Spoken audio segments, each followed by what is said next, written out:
ఈ భూమి మీద మానవులని నిర్మించారు. మానవులతో పాటు జంతువుల్ని, పక్షుల్ని, చేపల్ని, అలాగే పురుగులు కావచ్చు, ఇంకా అనేక జీవరాశులను దేవుడు సృష్టించాడు. కానీ కేవలం మానవులకు మాత్రమే మాట్లాడే అవకాశాన్ని, మాట్లాడే శక్తిని దేవుడు మానవులకి ఇవ్వడం జరిగింది. ఒకరికొకరు మాట్లాడుకోవడానికి, మనం మాట్లాడుకోవడానికి, సంభాషించడానికి దేవుడు మానవులకి అవకాశం ఇచ్చాడు. ఇంకా భూమి మీద వేడికి కూడా దేవుడు అవకాశాన్ని ఇవ్వలేదు. జంతువులమైనటువంటి జంతువులు కానీ, పక్షులు కానీ, ఇలా జీవరాశులన్నీ కూడా అవి ఎలా మాట్లాడుకుంటే, ఎలా సంభాషిస్తాయంటే వాటి మాటలు రావు కానీ శబ్దాల ద్వారా కానీ, లేదంటే ఒక సిగ్నల్స్ ద్వారా కానీ, లేదంటే స్మెల్ ద్వారా కానీ, ఇలాగా పలు రకాలుగా అవి సంభాషణ చేసుకుంటాయి. కానీ మానవుడికి మాత్రమే దేవుడు మాట్లాడే ఒక అవకాశాన్ని దేవుడు ఇవ్వడం జరిగింది. కానీ మనం ఆలోచన చేసినట్లయితే దేవుడు మొదట ఆదాముని సృష్టించాడు. మొదటి మానవులైన ఆదాముని సృష్టించాడు. మన దేవుడు వాళ్ళతో మాట్లాడేవాడండి. బహుశా వాళ్ళ అలా మాటలు నేర్చుకుంటచ్చు. తర్వాత చిన్నపిల్లలు ఆలోచన చేస్తే తల్లిదండ్రులు చూసుకునే వాళ్ళు తల్లిదండ్రులు మాట్లాడడం ద్వారా, చెప్పడం ద్వారా, ట్రైనింగ్ ఇవ్వడం ద్వారా పిల్లలు మాట్లాడుతూ ఉంటారు. అలా పెద్ద అయ్యేసరికి చాలా మంది ఏంటంటే మంచి మాటలు మాట్లాడేవాళ్ళు ఉంటారు, చెడు మాటలు మాట్లాడేవాళ్ళు ఉంటారు. కొన్నిసార్లు మంచి మాటలు మాట్లాడినప్పుడు మేలు ఎలాగైతే జరుగుతుందో, చెడు మాటలు మాట్లాడినప్పుడు అలాగే వాళ్ళ కీడు కూడా జరుగుతుందా లేదంటే ఎవరైనా దూషించాము, ఆడచోటు కీడాడు అనుకోండి, అది మేలా కీడా? కీడే కదండి. మనం కొడితే మనకి దెబ్బ తగులుతుంది, కీడే. లేదా ఎవరికైనా చాడీలు చెప్పాం, మన ద్వారా వాడికి ప్రమాదం జరుగుతుంది, అది కూడా మంచిది కాదు. కాబట్టి మనిషి ఈరోజు దేవుడి ద్వారా మాట్లాడే అవకాశం పొందాడు. కానీ ఆ మాటల ద్వారా మంచి చేస్తున్నాడు, చెడు చేస్తున్నాడు. చెడు చేసి అనేక సార్లు ప్రమాదాల్లో చిక్కుకుంటున్నాడు. అటువంటి వారికి దేవుడు ఏం చెప్తాడంటే, ఆ వచనం చదువుకున్నాం ఒకసారి. సొలొమోను రాసిన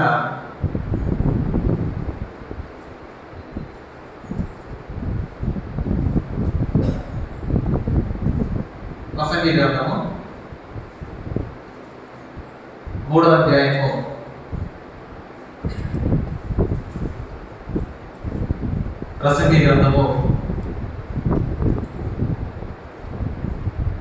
3వ అధ్యాయము 1వ వచనం 7వ వచనం చదువుతాం చూడండి. ప్రసంగి గ్రంథము 3వ అధ్యాయము 1వ వచనం 7వ వచనం. ప్రతిదానికి సమయము కలదు. 7వ వచనం చూద్దాం. చిప్పుటకు, కట్టుటకు, పుట్టుటకు, మౌనముగా ఉండటకు, మాట్లాడటకు. మొదటి వచ్చినప్పుడు ఇక్కడ ప్రసంగి గ్రంథంలో దేవుడు ఏం రాయిస్తున్నాడంటే, ప్రతి దానికి ఒక సమయం ఉందని రాయించి ఆ కింద అది వివరిస్తూ ఉన్నాడంటే, వేడికి సమయం ఉందనేది వివరిస్తూ ఉన్నాడు. దాంట్లో 7వ వచనం ఆలోచన చేస్తే మౌనముగా ఉండటకు, మాట్లాడటకు. ఆ 2వ వచనం కలిగినప్పుడు ప్రతి దానికి సమయం కలదు, మౌనంగా ఉండడానికి, మాట్లాడటానికి. ఇక్కడ దేవుడు ఏం చెప్తున్నారంటే ప్రతి దానికి సమయం ఉంది. ఏంటంటే మౌనంగా ఉండడానికి సమయం ఉంది, మాట్లాడడానికి సమయం ఉంది. దేవుడు ఎందుకు రాయించాడంటే మనుషులు వాళ్ళ నోరు కాచుకోలేకపోతున్నారండి. నోటిని అదుపులో పెట్టుకోలేకపోతున్నారు. ఇష్టానుసారంగా మాట్లాడుతున్నారు, చాడీలు చెప్తున్నారు, అబద్ధాలు ఆడుతున్నారు, కూతురు మాట్లాడుతున్నారు. వాళ్ళ నోటిని వాళ్ళు అణుచుకోలేకపోతున్నారండి. కాబట్టి దేవుడు ఈ విషయాన్ని మనకు రాయించడం జరిగింది. దేనికంటే ప్రతి దానికి సమయం కలదు, మౌనంగా ఉండడానికి సమయం కలదు, అలాగే మాట్లాడడానికి సమయం కలదు. అంటే ఎప్పుడు మాట్లాడాలో దానికి సమయం ఉంది, ఎప్పుడు మౌనంగా ఉండాలో కూడా దేవుడు మనకి ఇక్కడ చెప్తున్నాడండి. ఈరోజు ఆ విషయాలు మనం ఆలోచన చేద్దాం. మనము ఎప్పుడు మాట్లాడాలి, ఎప్పుడు మౌనంగా ఉండాలి. అంటే మాట్లాడాల్సినప్పుడే మాట్లాడి, మీకు లంచ్ సందర్భాల్లో సైలెంట్ ఉండగానండి. జనరల్గా మనం మాట్లాడుకుంటాం, కరెక్టే అండి, అదొకే. అది కాకుండా కొన్ని మాట్లాడవలసిన సందర్భాలు ఉంటాయి, అప్పుడు ఖచ్చితంగా మనం మాట్లాడాలి. కొన్ని మాట్లాడకూడని సందర్భాలు ఉంటాయి, అప్పుడు ఖచ్చితంగా మనం మౌనంగా ఉండాలి. ఆ విషయాలు ఈరోజు మనం ఆలోచన చేద్దాం. ఎప్పుడు మాట్లాడాల్సిన అవసరం ఉందో, ఎప్పుడు మనం మౌనం ఉండాల్సిన అవసరం ఉందో మనం ఆలోచన చేద్దాం. ఈరోజు నేర్చుకున్న అంశము మాట్లాడుట, మౌనంగా ఉండుట. ఈరోజు మనం నేర్చుకున్న అంశం ఏంటంటే మాట్లాడుట, మౌనంగా ఉండుట. సామెతల గ్రంథము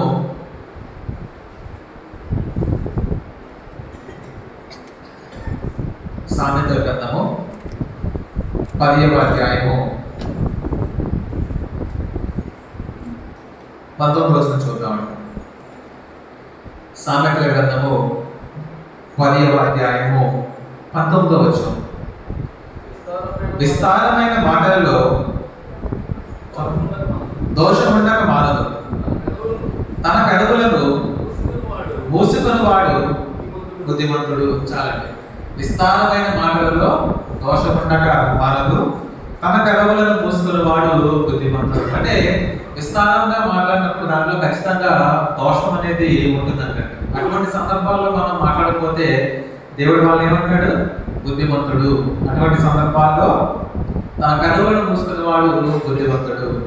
మొదటగా మనం ఏంటంటే ఎప్పుడు మౌనంగా ఉండాలి విషయం మనం ఆలోచించాలి.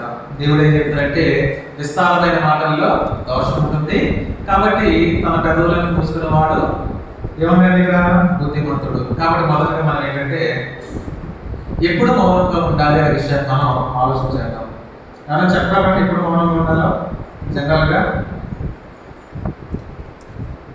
మనం ఎప్పుడు మౌనంగా ఉండాలి? అన్ని వేళలా మాట్లాడచ్చా? ఏదైనా సందర్భంలో మనం మౌనంగా ఉండాలి. సామెతల గ్రంథము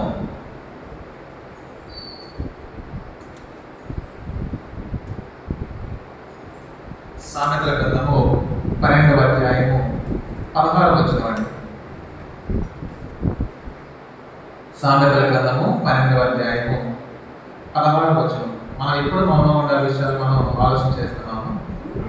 మూఢుడు కోపపడినది నిమిషంలోనే బయలుపడదు, వివేకి నిందను వెల్లడిపరచక దూరముండును. చాలండి.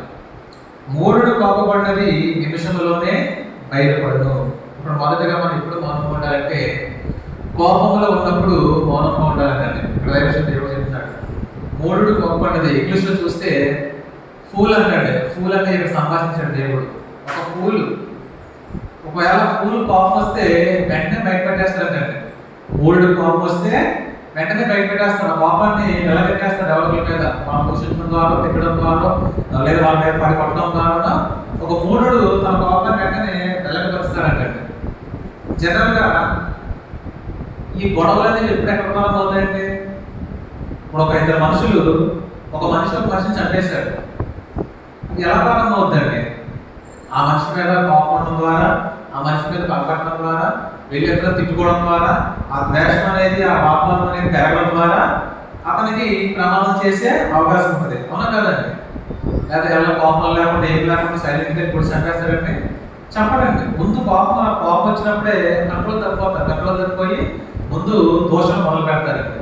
తిడతాడు, ఏ నోడు తినేస్తా తిడతాడు. అప్పుడు ఊరుకుంటాడండి. ఊరుకోవడం సందర్భాలు కొట్టే అవకాశం ఉంటుంది, తిరిగి దూషించే అవకాశం ఉంటుంది. దానివల్ల మనిషికి ఏమవుతుందండి? అవమానము, ప్రమాదం రెండు వస్తాయి. వాళ్ళండి ఇప్పుడు నేను వెళ్ళి ఒక మనిషిని తిట్టాను, నా కోపం ఎక్కువగా ఉంది, నాకు ఏదో హాని చేశాడు, నా గురించి అక్కడ చక్కగా చెప్పాడు, నేను వెళ్ళి వాడు తిట్టాను, 4 మాటలు తిట్టాను. వాడు ఊరుకుంటాడంటే ఊరుకుంటాడు, తిరిగి మనం తిడతాడు. దానివల్ల మనకి అవమానం. ఒకవేళ మనం తిట్టిన దాన్ని జీర్ణించుకోలేకపోతే మనకి గాయం చేసే అవకాశం ఉంటుంది, మనకి హాని చేసే అవకాశం ఉంటుంది, మనకి ప్రమాదం వచ్చే అవకాశం ఉంటుంది. దేనివల్ల వచ్చిందంటే కోపం వల్ల వచ్చే అవకాశం ఉంటుంది. కోపం వల్ల మనం ఎవరైనా దూషించామనుకోండి, దానివల్ల మొదలు మనకి దోషం వస్తుంది, మొదలు మనకి ప్రమాదం మనకి వస్తుంది. ఈ కోపం వల్లే ఈరోజు అనేక ప్రమాదాలు, అనేక మనస్పర్ధలు, అనేకమైన ఈ హత్యలు లాంటివి జరుగుతూ ఉన్నాయి. అవునా కదండి? ఏదో 2 వర్గాలు దూషించుకుంటూ ఉంటారు, ఒకరు మాటలు అనుకుంటూ ఉంటారు. ఆ మాటలు కోటలు దాటేస్తాయి. నువ్వెంత నువ్వు ఏం చేయగలవు, నీకు దమ్ముంటే రా చూసుకుందాం, నన్ను ఏం చేయలేవు, నన్ను ఎక్కడ కూడా పీకలేదు అని కోపంలో రచ్చుకుంటాడు. అప్పుడు ఏం చేస్తాడండి? ఖచ్చితంగా గొడవ అనేది జరుగుతుంది. తర్వాత వాళ్ళ గాయాలు, హత్యలు ఇవన్నీ కూడా జరుగుతూ ఉంటాయి. కాబట్టి దేవుడు ఇక్కడ ఏం చెప్తాడంటే కోపంగా ఉన్నప్పుడు ఖచ్చితంగా మౌనంగా ఉండాలి. కోపంలో శంకరేశ్వరంలో మాట అంటే భార్య భర్తలు కొంతకాలం మాట్లాడుకోరండి. మన కదండి, ఏదో నన్ను తిట్టాడు కాబట్టి నేను మాట్లాడను. భర్త భార్య తిడితే మాట్లాడుకోరు, భార్య భర్త తిడితే వాళ్ళ దుర్భాషంగా మాట్లాడుకోరు, లేదా అన్న చెల్లిని తిడితే మాట్లాడుకోరు. చెల్లి అన్నం పెడితే భర్త మధ్య మాట్లాడుతాం. బంధువులు ఎప్పుడైనా మాట్లాడుతుంటే కొన్ని సంవత్సరాల వాళ్ళతో మాట్లాడుతారు. కొట్టుకోవాల్సిన పని లేదండి, మాటలు చాలు. అలా మాటలు దేని వల్ల వస్తున్నాయండి? కోపంలో వచ్చే మాటలు. కొంతమంది చెప్తూ ఉంటారు, ఏదో కోపంలో చేశారండి, వాళ్ళ గురించి మాట్లాడడం మానేశారు, చాలా బాధపడ్డారు, చాలా పక్కన చూసుకుంటూ వెళ్ళిపోతున్నారు అని చాలాసార్లు అంటూ ఉంటారు. కాబట్టి కోపంలో వచ్చే మాటలు చాలా ప్రమాదకరమైనవి. కాబట్టి ఇక్కడ దేవుడు ఏం చెప్తారంటే, నువ్వు కోపంలో ఉన్నప్పుడు ఖచ్చితంగా మౌనంగా ఉండాలని చెప్పి దేవుడు చెప్తున్నాడు. ఇక్కడ 16 రోజుల్లో చూస్తే కోపం చూపించేవాడు మూర్ఖుడు అంటండి, ఒక ఫూల్. కోపాన్ని అనుకునేవాడు జ్ఞానవంతుడు అనే రోజుల్లో ఉందండి. మూఢుడు కోపపడిన నిమిషంలోనే బయటపడదు, వివేకి నిందాన్ని వెల్లడిపరచక ఊరుకుండదు. అంటే జ్ఞానవంతుడు కోపాన్ని వెల్లడి చేయడు, మూర్ఖుడు ఏం చేస్తాడంటే కోపాన్ని వెంటనే వెల్లడి చేసి తనకు నాణ్యత తెచ్చుకుంటాడు, ఎదుటివాడితో విభేదాలు తెచ్చుకుంటాడు. కాబట్టి కోపంగా ఉన్నప్పుడు మనం ఖచ్చితంగా మౌనంగా ఉండాలి. కోపంలో మనకి ఏం మాట్లాడుతుందో తెలియదు, మన కంట్రోల్ ఉండదు. నోట్లో ఎంత మాట్లాడో తెలియదు, ఇటువంటి మాట్లాడో తెలియదు, అది ఎదుటివాడు ఎంత బాధపడదో తెలియదు, ఎదుటివాడు ఎంత రెచ్చగొడదో తెలియదు, ఎదుటివాడిని ఎంత ఇబ్బందులు గురి చేస్తామో తెలియదు. కాబట్టి కోపంలో ఖచ్చితంగా మనిషి మౌనంగా ఉండాలని ఇక్కడ దేవుడు లేఖనం ద్వారా శ్రమిస్తున్నాడు. అలాగే ఇంకెప్పుడు మౌనం మనిషి ఆలోచన చేస్తే సామెతల గ్రంథంలోనే ఒక వ్యక్తి ఎప్పుడు మౌనంగా ఉండాలని విషయం మనం ఆలోచన చేస్తున్నాము. మొదటిగా కోపంలో ఉన్నప్పుడు ఒక వ్యక్తి మౌనంగా ఉండాలి. రెండవది సామెతల గ్రంథము 18వ అధ్యాయము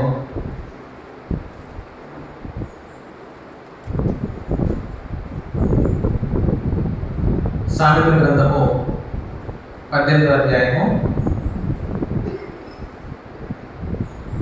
13వ వచనం. సంగతి వినకముందు ప్రత్యుత్తరం ఇచ్చేవాడు తన మూఢతను బయలుపరిచి సిగ్గునందును. సంగతి వినకముందు ప్రత్యుత్తరం ఇచ్చేవాడు తన మూఢతను బయలుపరిచి సిగ్గునందును. రెండవది ఎప్పుడు మౌనంగా ఉండాలంటే, అసలు విషయం తెలియనప్పుడు మౌనంగా ఉండాలంటే, విషయము తెలియనప్పుడు మౌనంగా ఉండాలి. ఒక ఇద్దరు వ్యక్తులు మాట్లాడుకుంటూ ఉంటారు, మధ్యలో మూడో వ్యక్తి వస్తాడు. ఆ వ్యక్తులు ఏం మాట్లాడుతుందో తెలియదు, తనకి తెలియకుండా మధ్యలో దూరేసి ఏదేదో మాట్లాడుతూ ఉంటాడు. ఉన్నారు అలాంటి వాళ్ళు ఉన్నారండి, ఏదో గొడవ జరిగిన మధ్యలో సెలవు ఉన్నారు. అసలు గొడవ ఎందుకు జరిగిందో తెలియదు, ఎలా జరిగిందో తెలియదు, వాళ్ళ ఇద్దరు సంభాషణ ఏంటో తెలియదు, వాళ్ళు దేనికోసం మాట్లాడుతున్నారో తెలియదు, కానీ మధ్యలో దూరి ఏదో మాట్లాడేస్తూ ఉంటారు. అటువంటి సందర్భంలో వాళ్ళు సిగ్గుపడిపోతారంటే, విషయం ఏంటో తెలియకుండా మధ్యలో దూరి మాట్లాడితే ఏమవుతారండి? సిగ్గుపడతారు. దానికి ఏం తెలుసా మధ్యలో దూరేశారు, అది గొడవ ఏం తెలుసురా, నా హైదరాబాద్లో గొడవ ఎలా పోలేదు, నీకు ఏం తెలుసు మధ్యలో దూరేసి మాట్లాడుతున్నావు అంటే అక్కడ ఏమైందంటే పరిస్థితి సిగ్గుపడడం లేదా అండి, అవమానం వచ్చిందా లేదా? కాబట్టి విషయం తెలియకుండా మాట్లాడితే వాళ్ళకి అవమానం వస్తుందంటండి. కాబట్టి దేవుడు ఏం చెప్తానంటే, విషయం తెలియనప్పుడు మౌనంగా ఉండాలి, విషయం తెలియనప్పుడు మాట్లాడకూడదని చెప్పి దేవుడికి లేఖనం ద్వారా సెలవిస్తున్నాడు. 17వ వచనం ఆలోచన చేద్దాం. 18వ అధ్యాయంలోనే సామెతలు 18-17 వ్యాజ్యమందు వారి పక్షము న్యాయంగా కనపడదు, అయితే ఎదుటివాడు వచ్చిన మీద వారి సంగతి తేటపడదు. చాలండి. ఇక్కడ ఏం చెప్తారంటే, ఒక గొడవ జరిగింది. గొడవ జరిగినప్పుడు ఒక వ్యక్తి వచ్చి ఈ గొడవ ఎందుకు జరిగిందని చెప్తారంటే, సపోజ్ ఒక కోర్టు ఉంది అనుకోండి, కోర్టులో జడ్జి గారు ఉన్నారు. జడ్జి గారు ఉన్నప్పుడు మొదటి ఒక వ్యక్తిని అడిగారు, నువ్వు తప్పు ఎందుకు చేశావని. అప్పుడు వ్యక్తి ఏం చెప్తున్నాడండి, అతని వైపు చెప్పుకుంటున్నాడు, నేను ఆ తప్పు చేయలేదంటే ఎదుటివాడు రెచ్చగొట్టాడు నన్ను, ఎదుటివాడు నన్ను ఉసుకొలిపాడు, నేను తప్పు చేశాడు, నాకు ఏ సంబంధం లేదని చెప్పి అతని పక్షాన్ని అతను చెప్పుకుంటాడు. అప్పుడు ఆ జడ్జి ఏం చేస్తాడండి, సరే నువ్వు చెప్పింది కాబట్టి అవతల వాడే తప్పు చేశాడు, నువ్వు నిర్దోషివి అని చెప్పి న్యాయం తీస్తాడంటే కోర్టులో ఇరు పక్షాల వాగ్వాదం వినాలి. ఒక పక్షాన్ని న్యాయం తీస్తే అది కరెక్ట్ కాదు, ఇద్దరు పక్షాన్ని కూడా ఆ యొక్క సంభాషణ, ఆ యొక్క వాదన వినాలి. ఇది జడ్జిమెంట్ ఇవ్వాలి, అది కోర్టు యొక్క నియమం. అలా కాకుండా ఒక సైడ్ మన వాదన వినేసి న్యాయం చెప్తే అది కరెక్ట్ అంటే కరెక్ట్ కాదండి. ఇతర పక్షాలు కూడా వాదన అనేది వినాలి, అప్పుడే తప్పని నిర్ణయం అనేది ఇవ్వచ్చు. ఇక్కడ దేవుడు అదే చెప్తారండి, వ్యాజ్యం ముందు వారి పక్షం న్యాయంగా కనపడదు. అంటే గొడవ జరిగినప్పుడు ఒకడు చెప్పి న్యాయంగా కనపడుతుంది మనకి. అది ఎప్పటివరకు న్యాయం కనపడుతుంది? రెండో వాడిది వినంత వరకే న్యాయం కనపడుతుంది. రెండో వాడి వాదన కూడా వింటే అప్పుడు మనకి ఎవరి తప్పో ఎవరిది గొప్పో తెలుస్తుంది. అంతేకాకుండా ఒకడు చెప్పిందే వినేసి అసలు విషయం ఏంటో తెలియకుండా నువ్వే కరెక్ట్, నువ్వే మంచివాడివి, నువ్వే నిర్మతుడివి, నువ్వే నిర్దోషివి, అవతల వాడు కరెక్ట్ కాదని చెప్తే వాడేమనుకుంటాడండి? అవమానము పొందుతాడు. లేదా బుద్ధి లేదా నీకు? ఒకడు పక్షాలు వినేసి న్యాయం చెప్తున్నావు, నీకు గొడవ తెలుసా అసలని అందరూ కూడా అతన్ని అవమానపరుస్తారు. కాబట్టి ఏదైనా విషయం తెలియకుండా మధ్యలో దూరి అవమానము పొందకుండా రెండు పక్షాలు కూడా మన విషయం తెలిస్తేనే మధ్యలో మాట్లాడాలంటండి, లేకపోతే మనం మౌనంగా ఉండాలి.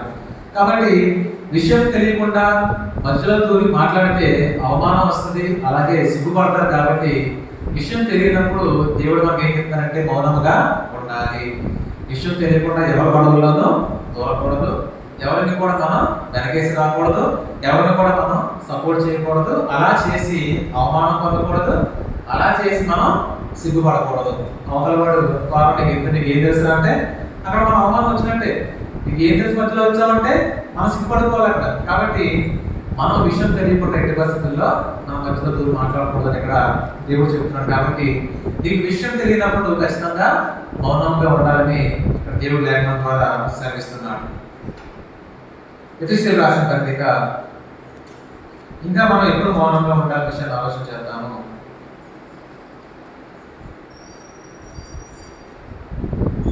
ఎఫెసీయులకు రాసిన పత్రిక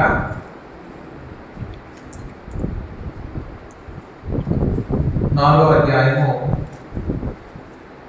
29వ వచనం.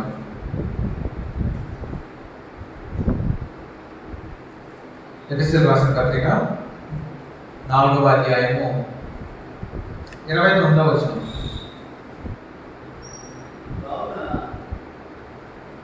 ఎఫెసీయులకు రాసిన పత్రిక 4వ అధ్యాయం 29వ వచనం. వినువారికి మేలు కలిగినట్లు అవసరమును బట్టి క్షేమాభివృద్ధికరమైన అనుకూల వచనమే పలుకుడు కానీ దుర్భాష ఏదైనాను మీ నోట రానియప్పుడే. చాలండి. ఇక్కడ ఏం చెప్తాడు దేవుడు అంటే అనుకూల వచనమే పలుకుడు కానీ దుర్భాష ఏదైనా మీ నోట రానియప్పుడే. అంటే మన నోట నుంచి దుర్భాష రాకూడదంటండి. మనం ఎప్పుడు మౌనంగా ఉండాలంటే చెడ్డ మాటలు పలుకోకుండా మనం మౌనంగా ఉండాలి. చెడ్డ మాటలు అంటే ఏంటండి? చెడు మాటలు అంటే తెలియదండి. చెడ్డ మాటలు బూతులు కావచ్చు, శపించడం కావచ్చు, చాడీ చెప్పడం కావచ్చు, కొట్టా చెప్పడం కావచ్చు, ఇతర మధ్యలో గొడవ పెట్టే విషయాలు కావచ్చు, ఎదుటి వారికి చెడు చేసే విషయాలు కావచ్చు. ఇలాగా ఇవన్నీ కూడా చెడ్డ మాటలకు వస్తాయండి. ఒక వ్యక్తి మంచి చేయకుండా చెడు చేస్తుంది అని మాట్లాడే ప్రతి విషయం కూడా చెడ్డ మాటలే. కాబట్టి దేవుడు మనకు ఏం చెప్తాడంటే చెడ్డ మాటలు మాట్లాడే విషయంలో మౌనముగా ఉండాలని చెప్పి దేవుడు ఇక్కడ శ్రమిస్తున్నాడు. చెడు మాటలు ఒకసారి కూడా చూద్దాం మనం. కొలస్సీయులకు రాసిన పత్రిక 3వ అధ్యాయం 8వ వచనంలో చెడు మాటలు మొదటిగా కొలస్సీయులకు రాసిన పత్రిక 3వ అధ్యాయము 8వ వచనం. ఇప్పుడైతే మీరు కోపము, ఆగ్రహము, దుష్టత్వము, దూషణ, మీ నోట బూతులు అను వీటన్నింటినీ విసర్జించుడి. చాలండి. చెడ్డ మాటలు మొదటికి ఏంటంటే ఒక వ్యక్తి బూతులు మాట్లాడే విషయంలో మౌనంగా ఉండాలంటండి. అంటే మౌనంగా ఉండడం అంటే బూతులు మాట్లాడకూడదు. దేవుడు మనకి మంచి మాటలు నేర్పించాడండి. లేఖనం మొత్తం మంచి మంచి మాటలే. దేవుడు మనకు చెప్పేది ఏంటంటే ఎప్పుడు కూడా మంచి విషయాలే మాట్లాడండి. అంతేగాని ఒకవేళ మీకు బూతులు మాట్లాడే అలవాటు ఉంటే దాన్ని విసర్జించేయండి, అంటే విడిచిపెట్టేయండి. అంతేగాని బూతులు అసలు ఎప్పుడు కూడా మాట్లాడద్దు. అన్యులు మాట్లాడతారు బూతులు. క్రైస్తవులు ఎప్పుడు కూడా బూతులు మాట్లాడకూడదు. అన్యులకి ఇష్టానుసారం వాళ్ళు ఎవరు అడిగేవాళ్ళు ఉంటారు, వాళ్ళు ఎవరు ఆపేవాళ్ళు ఉంటారు, వాళ్ళు ఎవరు తిట్టేవాళ్ళు ఉంటారు, బూతులు మాట్లాడుతూనే ఉంటారు. నేను మనం అక్కడికి వెళ్ళినప్పుడు చిన్న పిల్లలు పెట్టడం అంటే 6 సంవత్సరాలు 7 సంవత్సరాలు ఉంటే అలాగే ఆడు నోరికితే పోతాయండి. మా మాటలు రాలా, ఆడు మాటలే బూతులతో మాట్లాడుతున్నాడు. ఏం చెప్పాలో బూతులని చెప్తున్నాడు. చిన్న చిన్న పిల్లలు మాట్లాడుకుంటారు. ఎవరు నేను అడిగాడు అనుకోండి, బూత్తో సమాధానం చెప్తున్నాడు. మామూలుగా సమాధానం చెప్తారా? ఎందుకు వచ్చారా అంటే పోతు, స్కూల్కి ఎందుకు రావాలంటే పోతు, ఎవరైనా తిన్నామంటే పోతు, ఏదన్నా ఏం అడిగినా ఏదో ఖచ్చితంగా పోతూనే సమాధానం ఉంటుంది. మామూలు మాట సమాధానం ఉండట్లేదు. అసలు నాకు ఎట్లా వచ్చిందో నాకు మాట్లాడుతుంటే ఏంటి వయసు అంతా ఎన్నికంతా ఎడిగిన బూతులు ఎక్కడ నేర్చుకోవడానికి అసలు నాకు చెప్పిందండి. ఏ మాటలను బూతులే మాట్లాడుతున్నాడు. అలాంటి కాలంలో మొదలెట్టే ఉంటాడు, మనసు పడిపోవాలి. నేను మాకు నేర్చుకోలేదు కాబట్టి అన్ని బూతులే మాట్లాడుతున్నారు. ఆ బూతులు ఎక్కడి నుంచి నేర్చుకున్నారు పిల్లలు? తల్లిదండ్రుల నుంచి అండి. తల్లిదండ్రులు చిన్నప్పుడు బూతులు మాట్లాడతారు పిల్లలతోటి. ఆ సరదాలు ఉంటారు, పిల్లలు అవే నేర్చుకుంటారండి. తర్వాత స్కూల్కి వెళ్తారు, సరైన స్కూల్ కాకుండా పిల్లలు వాడి బూతులు నేర్చుకుంటారు. సరైన పిల్లలతో సహవాసం చేయకపోతే బయట ఆడుతున్న బూతులు నేర్చుకుంటారు. చిన్నప్పటి నుంచి బూతులండి. ఆ బూత్ ఎందుకు మాట్లాడుతుందో తెలియదు, దాని అర్థం ఏంటో తెలియదు, అది మాట్లాడకూడదని తెలియదు. కానీ ఒకళ్ళని చూసి నేర్చుకోవడం. తండ్రి మాట్లాడుతున్నాడు, నేను మాట్లాడవచ్చు. తల్లి మాట్లాడుతుంది, నేను మాట్లాడవచ్చు. నా స్నేహితులు మాట్లాడతారు, నేను మాట్లాడవచ్చు. నేను ఆడుకునే వాళ్ళు నాతో ఆడుకునే మాట్లాడతారు, నేను మాట్లాడవచ్చు. అంతేగాని అది తప్పని వాళ్ళకి తెలియడం లేదు. కాబట్టి క్రైస్తవులు ఏం చేయాలంటే చెడ్డ మాటలు మాడే విషయంలో మౌనంగా ఉండాలంటే వాళ్ళ మాట నుంచి బూతులు ఖచ్చితంగా రాకూడదంటే. బూతులు అనేది ఆ దేవుడికి అవమానం. మనం బూతులు మాట్లాడితే ఇదేంటి క్రైస్తవుడు అయ్యింది బూతులు మాట్లాడుతున్నాడు, క్రైస్తవుడు అయ్యింది చర్చికి వెళ్తాడు బైబిల్ పట్టుకుని బూతులు మాట్లాడుతున్నాడు, లోకస్తులాగా మాట్లాడుతున్నాడు, ఈ మాటలేంటి ఎలా ఉన్నాయి అని దేవుడికి అవమానం కలుగుతుంది. కాబట్టి క్రైస్తవులు బూతులు అనేవి మాట్లాడకూడదండి. తల్లిదండ్రులు అసలు మాట్లాడకూడదు. ఎందుకంటే చూసి పిల్లలు నేర్చుకుంటారు, వాళ్ళ జీవితాలు వాళ్ళు పాడు చేసుకుంటారు. కాబట్టి తల్లిదండ్రులు బూతులు మాట్లాడకూడదు. క్రైస్తవులైన వాళ్ళు ఎవరు కూడా బూతులు మాట్లాడకూడదు. ఎందుకంటే బూతులు మాట్లాడితే దేవుడికి అవమానం. కాబట్టి దేవుడి లేఖనాలు కొన్నిసార్లు చెప్పించాడు, మీ నోటి నుంచి బూతులు రాకూడదు. ఒకవేళ మీరు లోపల బూతులు మాట్లాడలేమో ఇప్పుడు మీరు విడిచిపెట్టేయండి, విసర్జించేయండి. మీలో బూతులు మాట్లాడే స్వభావం తీసివేయండి. నేను దేవుడి బిడ్డగా ఉన్నాను, మంచి మాటలే మాట్లాడాలి తప్ప బూతులు అనేవి మాట్లాడమని చెప్పి దేవుడి యొక్క లేఖనం ద్వారా సెలవిస్తున్నాడు. అలాగే ఇంకేం చెప్తున్నాడు, చెడ్డ మాటలు ఇంకేం వస్తాయంటే ఎదుటి వారి మీద చాడీలు చెప్పడం కూడా చెడ్డ మాటల కిందే వస్తాయండి. ఒక వ్యక్తి మీద చాడీలు చెప్పడం, లేదా ఇద్దరి మధ్యలో గొడవ పెట్టడం కూడా అవి చెడ్డ మాటల కిందే వస్తాయండి. కొంతమంది ఆ చెడు మాటలు చెప్పి ఆనందపడిపోతూ ఉంటారు, ఒకరి మీద ఒక చాడీలు చెప్పి ఇద్దరి మధ్యలో గొడవలు పెట్టి వాళ్ళకు ఆనందం, పైశాచిక ఆనందం పొందుతూ ఉంటారు. కాబట్టి క్రైస్తవులైన వాడు చెడ్డ మాటలు పలకూడదు. అలాగే ఇద్దరి మధ్యలో మనం కొండలు చెప్పకూడదు, చాడీలు చెప్పి వాళ్ళని విడదీసి మనం ఆనందం పొందకూడదు అంటే అవి కూడా చెడు మాటల కింద వస్తాయి. రావండి అవి మంచి మాటలండి. ఎవరైనా మంచి చేసే మాట్లాడి కాదండి, ఖచ్చితంగా ఒకరికి చెడు చేసేదే. నేను అట్లా అన్నావురా, నీ గురించి చెడ్డగా మాట్లాడారా, నేను చులకన చేసావురా అంటే అక్కడ వీడికి ఏమొస్తుంది? కోపం వస్తుంది. వీడు ఎందుకు అని అడుగుతాడు, నువ్వు ఎందుకు అన్నవారు. దాని ద్వారా ఇద్దరి మధ్యలో గొడవ. ఆడొచ్చి చెడు మాటలు చెప్పడం ఏం చేస్తాడు? తిడతాడు. నీకు ఏదో చెప్పాను నేను, నువ్వు ఎందుకు చెప్పాలని చెప్పి తిరిగి ఏమని తిడతాడండి? ఇప్పుడు నేను వెళ్ళి ఒకటి మీద తిరిగి ఒకటి చెప్పానండి. సపోజ్ నేను వచ్చాను, నేను ఇజ్రాయల్ జరిగింది, ఇజ్రాయల్ పనులు కూడా అన్నాడు, నీ గురించి చెడ్డగా చెప్పిన అన్నా అనుకోండి. ఇప్పుడు ఇజ్రాయల్ ఏం చేస్తాడు? ఆ వేరే మూడు దగ్గరికి అంటే గొడవకి వెళ్తాడు. అప్పుడు అందరూ పట్టుకుంటారు. అప్పుడు నేను చెప్పాను తిరిగి నాకు అవమానం వస్తుందండి. నా దెబ్బతో నన్ను చెడుతాడు, ఎందుకు చెప్పావని. అవునా కాదండి? కాబట్టి చెడు మాటలు మాడే విషయంలో క్రైస్తవులు మౌనంగా ఉండాలి. అనుకూలమైన మాటలే మాట్లాడాలి, మంచి విషయాలు మాట్లాడాలి తప్ప చెడ్డ మాటలు మాట్లాడకూడదు. కాబట్టి ఒకవేళ చెడు చేసే విషయం మనం ఏం మాట్లాడాలి? చెడ్డ మాటల కింద వస్తుంది. కాబట్టి చెడు మాడే విషయంలో మనం ఖచ్చితంగా మౌనంగా ఉండాలండి. మొదటికి ఏంటంటే కొండలు చెప్పకూడదు, చాడీలు చెప్పకూడదు, అలాగే బూతులు అనేవి మాట్లాడకూడదు అండి. చెడు మాటలు మాడే విషయంలో మనం మౌనంగా ఉండాలి. అలాగే ఇంకో విషయం ఏంటంటే మన యొక్క వ్యక్తిగత విషయాలు ఒకరికి చెప్పే విషయంలో కూడా మౌనంగా ఉండాలి. వ్యక్తిగత విషయాలు ఒకరికి చెప్పే విషయంలో కూడా మనం మౌనంగా ఉండాలి. ఎందుకంటే అలాగే మన యొక్క పర్సనల్ విషయాలు ఒకరికి చెప్పే విషయంలో మనం మౌనంగా ఉండాలి. ఎందుకు ఉండాలండి? సపోజ్ ఒక వ్యక్తి తప్పు చేశాడు అనుకోండి, అతను మనసులో నుంచి ఉన్నాడు, తప్పు చేసిన ఎవరు తెలియదు. ఒకవేళ అతను వాడి ఫ్రెండ్గా చెప్పాడు అనుకోండి, తప్పు చేశానని, ఆడు ఊరుకుంటాడంటే ఆడ 10 మంది చెప్తాడు. 10 మంది చెప్తే ఇక్కడ చెప్పిన వాడు ఏమవుతాడండి, బ్యాడ్ అవుతాడు. నేను తప్పు చేశానండి, నేను ఇంట్లో కూడా చెప్పాను, అని అన్నాను, నేను నా ఫ్రెండ్ నీకు చెప్తాను, ఎవరో చెప్పొద్దని అన్నాను, ఆడ విషయం చెప్పాను, నేను వాళ్ళు తప్పు చేశానని, తెలియకుండా చేశాను, పొరపాటు అయిపోయింది, తప్పు చేశానని చెప్పాను. ఆడు మంచివాడైతే పర్లేదు, ఆడు చెడ్డవాడైతే ఏం చేస్తాడంటే ఆడ వెళ్ళి ఇంకో 10 మందికి చెప్తాడు. మనం ఏమవుతాం, బ్యాడ్ అయిపోతాం. అంతే కదండి, మనం 10 మందిలో మనం బ్యాడ్ అవుతాం. కాబట్టి వ్యక్తిగత విషయాలు ఎవరు కూడా చెప్పకూడదండి. అలాగే ఇంకొన్ని సందర్భాలు ఏంటంటే మనకున్న సమస్యలు కూడా చెప్పకూడదండి. కొన్ని సందర్భాల్లో అది కూడా మనల్ని బలహీనపరుస్తుంది.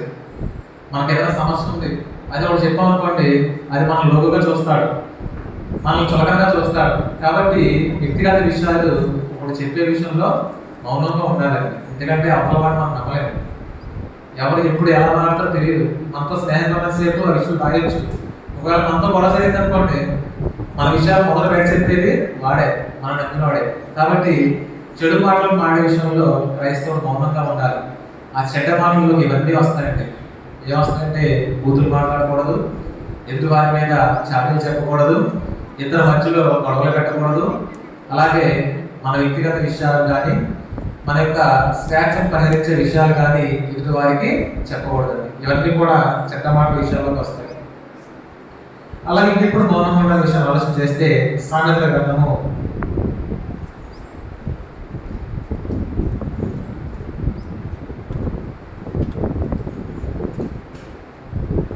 26వ అధ్యాయము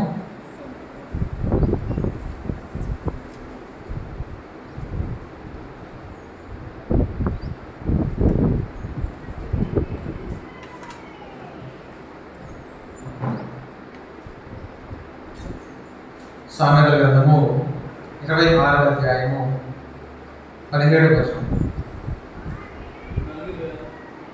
26వ అధ్యాయం 26. తనకు పట్టని జగమును బట్టి రేగువాడు దాడిపోచున్న కుక్క చెవులు పట్టుకుని వారితో సమానుడు. చాలండి. తనకు పట్టని జగడమును బట్టి రేగువాడు దాడిపోచున్న కుక్క చెవులు పట్టుకుని వారితో సమానుడు. అంటే తనకు సంబంధం లేని గొడవలో దూరి మాట్లాడేవాడు ఏంటంటే కుక్క చెవులు పట్టుకుని వారితో సమానం ఏంటంటే, తనకు సంబంధం లేని గొడవ విషయంలో ఎదురైనప్పుడు ఒక వ్యక్తి మౌనంగా ఉండాలంటే, ఒక గొడవ జరుగుతుంది, మనకు సంబంధం లేదు, మనం మౌనంగా ఉండాలంటే, మధ్యలో దూరి నీటే కనుక్కో నీటే తప్పని అనుకోండి, ఇద్దరు కలిసి మనం వాయించేస్తారు. అవునా కదండి? ఆ గొడవ మనకు సంబంధం లేదు, ఇద్దరు గొడవ పడుతున్నారు, నాకు సంబంధం లేదు, మౌనంగా ఉన్నాం. అంతేకాని మధ్యలో దూరి నీటి కరెక్ట్, నీది తప్పు, నీది తప్పు, నీది కరెక్ట్ అంటే అది మనకి సంబంధం విషయం. ఆ కరెక్ట్ అయిన వాడు తెచ్చుకుంటాడు, తప్పు అన్నాడు ఏం చేస్తాడండి, నీకు ఎందుకు అని చెప్పి మనల్ని తిడతాడు, ఏదో ఒకటి పీకుతాడు. కాబట్టి తనది కాని గొడవల్లో దూరువాడు దాటిపోతున్న కుక్క చెవులు పట్టుకునే వాడితో సమానుడు. అంటే మన పక్కన కుక్క వెళ్తున్నాడు, ఒడివే కుక్క వెళ్ళి కుక్క చెవులు పట్టుకుంటే ఏం చేద్దండి, దర్శనండి. ఇది కూడా అంతే అండి. తనకి కాని గొడవలు దూరితే ఏమవుతుందంటే ఆడికే సమస్య ఎదురవుతుంది, ఆడికే ఇబ్బంది ఎదురవుతుంది, ఆడికే ప్రమాదం వస్తుంది. ఎవరైతే కొట్టుకుంటున్నారు మన మధ్యలో దూరి తీర్చుకోవడానికి నీదే తప్పు, నీదే కరెక్ట్, నీదే తప్పు, నీదే కరెక్ట్ చేస్తే ఇద్దరు కలిసి ఇటు కొడతారు. కాబట్టి అటువంటి వాడు కుక్క చెవులు పట్టుకున్న వాడితో సమానం దాంతో కనిపించుకుంటాడు. అలాగే తనకి కాని సమస్యలో దూరం వాడు ఏమవుతాడంటే వాడికి ఇబ్బంది కలుగుతుంది, వాడికి ప్రమాదం వచ్చే అవకాశం ఉంటుంది. కాబట్టి తనకి కాని సమస్య ఎదురైనప్పుడు ఒక వ్యక్తి మౌనంగా ఉండాలంటే, సామెతల గ్రంథం 20వ అధ్యాయంలో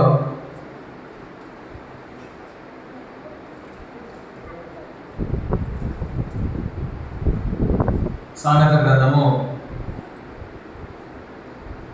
20వ అధ్యాయము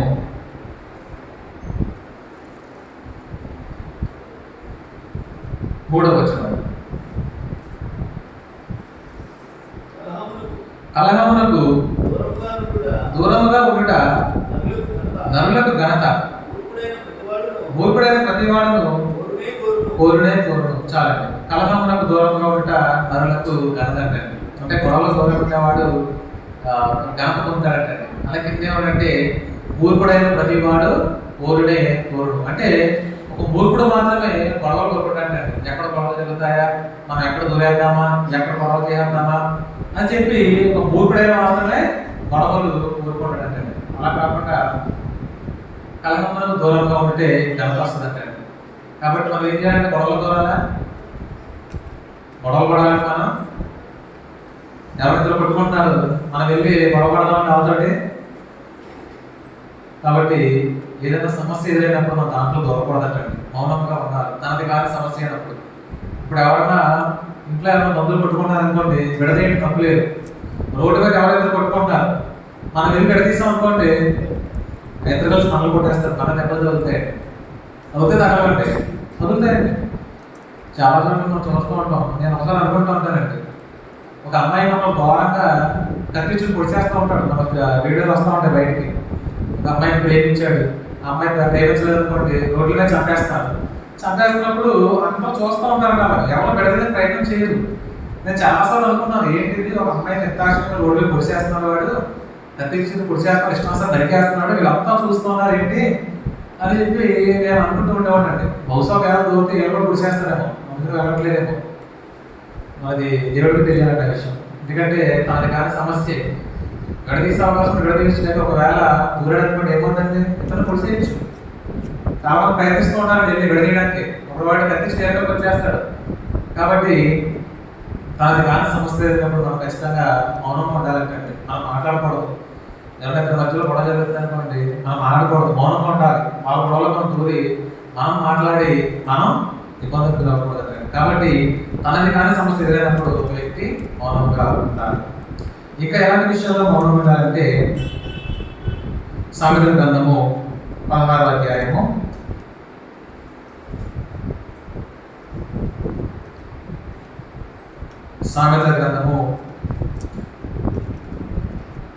అధ్యాయము 27వ వచనం.